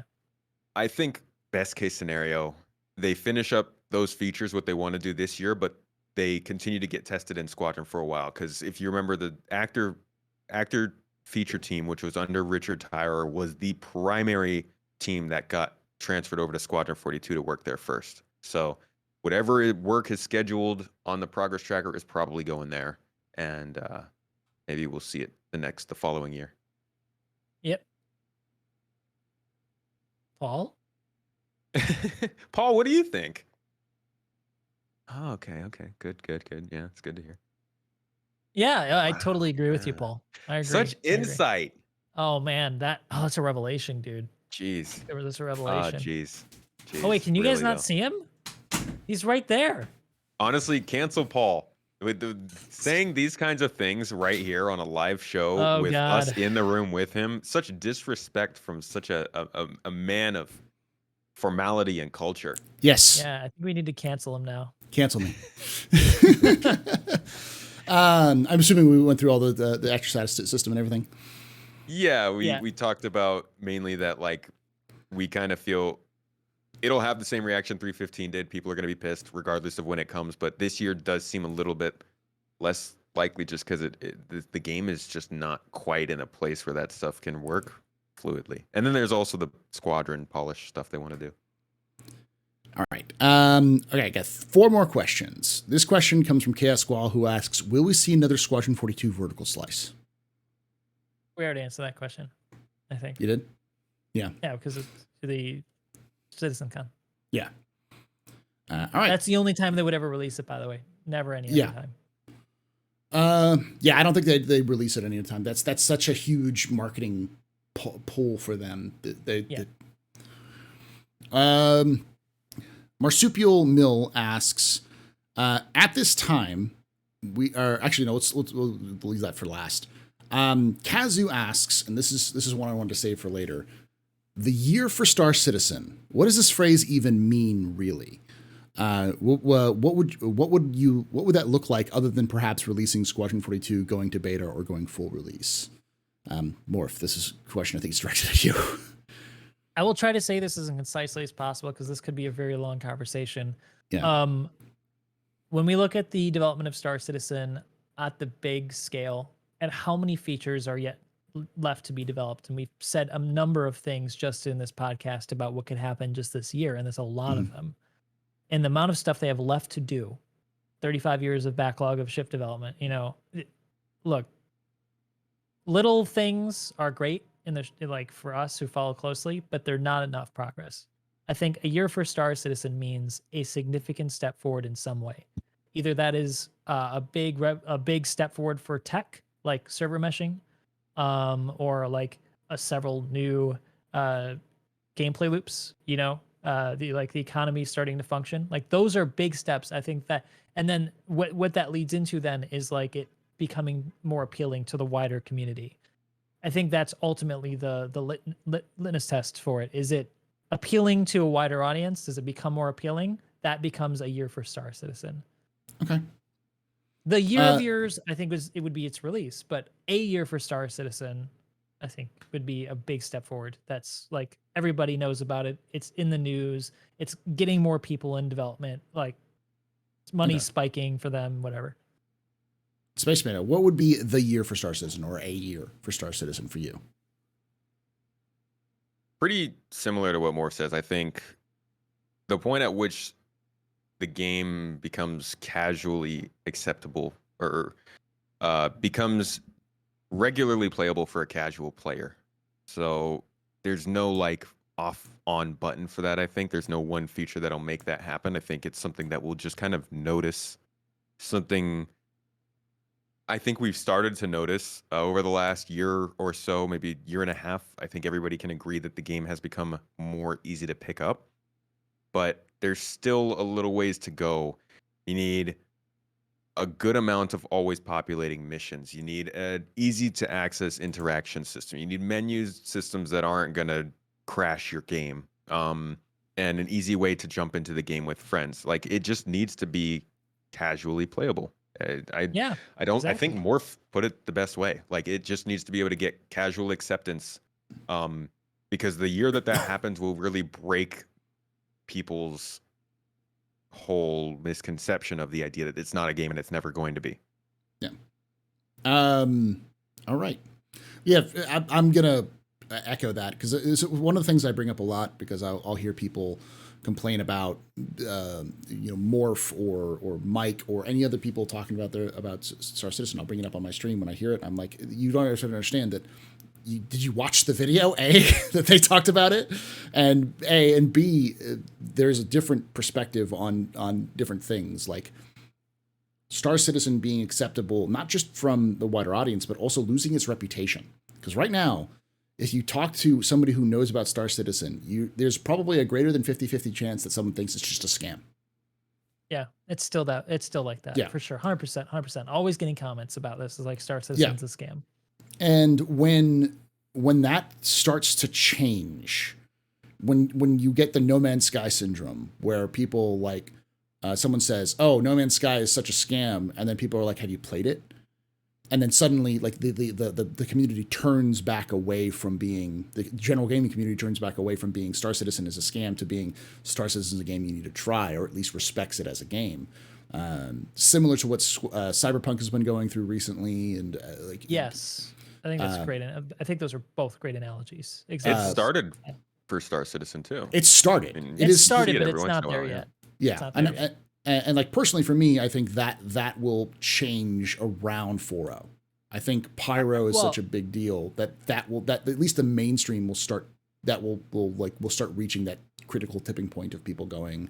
It's almost there, because if you pay attention to YouTube, like the biggest YouTubers who make content similar to this genre, like Jack Frags, Level Cap and stuff, have started making content on it, but they stopped making consistent content. Level Cap's a little unique because he's very enthusiastic. Yeah, he loves like Jack Frags, he has no patience for it. Yeah. He's excited for it. He wants to play it, but it's not. He's like the perfect casual player test. If he's not into it, the casual audience is not going to be into it. When he starts playing it more regularly, I think that's an indicator that it's past the threshold. People are going to start talking about it like No Man's Sky.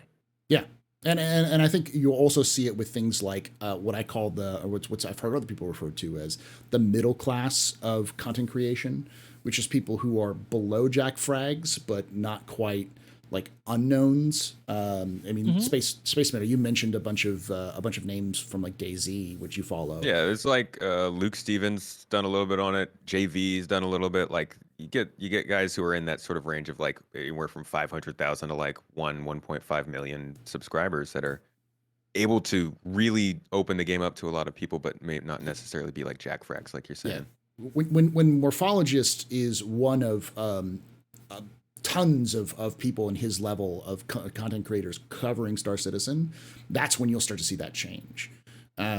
Because that's on a regular basis, because that's really the case as well. But I think a lot of that also is locked up into anticipation. Star Citizen becoming multi-system, having more players, will encourage other casual content creators to come in and try it out and experience it. People who've been following it off and on start playing it more often. That's the real kicker. And I think that's the big thing. Yeah. All right. So then I got a question from Quincy Forder, who asks, Morph, I was wondering, in King's Avatar, in the cyber cafe, there were those card readers and cards where the game account was placed on. Is this a real thing, or is this is just created for Donghua?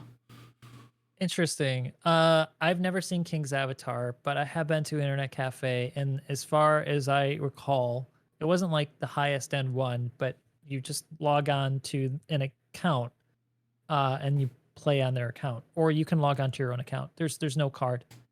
They definitely have like a timer or whatever that you buy. I think you could buy a card for a time, that how long you can play, and then it just like they say, hey, you got to renew your time. But it's not like what you said. They might have it in Korea. They might have it even in Taiwan, but I've not seen it myself, so I can't say. Yeah, we did have for a short while when I was living in California in the Bay Area. They had a couple of internet cafes open up because they were just kind of the idea of filtering out there, especially since in the San Francisco area, there's a lot of people from Korea, Taiwan, Japan, those regions. So I assumed I think there was a market there as well. And that was my experience when I went to those cafes, which was there's a timer. You may pay at the front for a certain amount of time, and then you go back and you can be on those with a login code that they gave you for a certain amount of time. But that's about my experience. So I don't know if it was the same other ones. All right. The last question is from Marsupial Mill 4, who asks, at this time, we have programs like Game Glass and Game Touch Controller to extend your UI. Do you think they will make it possible for in-game UI adjustments or add-ons or even two-way communication apps like Game Glass and GTC, meaning having in-game data on external screens? SpaceTomato, what do you think?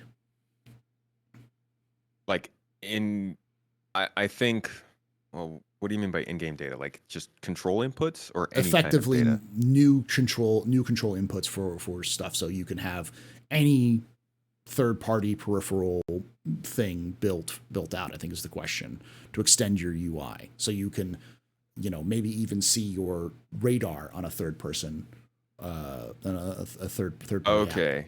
So Marsupilami is saying Game Glass is one way at the moment. So like you'd be able to do something in game and it would reflect on the external thing as well. Yeah, like a two-way communications where like you're seeing like the live radar on your third party, like on like a tablet, or seeing communications or whatever. I think that would be really cool. I think they'd be missing out on some very, very cool opportunities if they didn't support that. And I know like people are really calling for hopefully APIs so that there are abilities to like take data and present it in different ways and run apps and stuff. But I don't know. The CIG it's been so long since they've talked a lot about that kind of stuff and like what they want to do. I don't know what their ideas behind that would be. I don't think I'm the best person to answer it, to be honest. Morph might have better stuff to say about that. You put me on the spot. Yes. Gave you some time. Yeah. So yes. The only problem is, and I can't say with certainty this is the reason, but I strongly suspect it is that there are security concerns with the API. So answer is yes, but answer is yes. When? I don't know. Yes. Okay. Yeah, I think CIG has made it very abundantly clear they're willing to work with any company that is willing to work with them to create specialized peripherals for them. And they've also been very open to community-made peripherals as well. CIG, from the very beginning, has said that they are controller agnostic in the sense that they want you to be able to play with your toaster if you hook it up right. So having the ability to have two-way communication, so you can play it on your smart refrigerator and then have feedback on the smart refrigerator. Can I? Go ahead. I don't drink coffee. Could we get like a coffee peripheral? So when you make coffee in real life, it like makes coffee in the game and your character drinks it with you? There we go. Perfect. CIG, do it. I hope my real life coffee doesn't have the same texture because that in-game stuff looks gross. Do you see what happens when you tip the cup over? It just sticks there. Yeah. Weird. Gross. It's like that stuff from McDonald's that's not actually real. It's like a gelatin. Looks like it's gonna eat you. So yeah, I think that's a possibility. But with that, that's the last question. 2 hours. Sorry about all of that. Nice. Thank you for joining us. And if you did enjoy this, please sure you're following SpaceTomato and Morphologis on their YouTubes and their Twitch. If you like this, we do this sort of thing on Saturdays at 3 p.m. Pacific, 6 p.m. Eastern, with a whole bunch of different content creators all over the Star Citizen universe.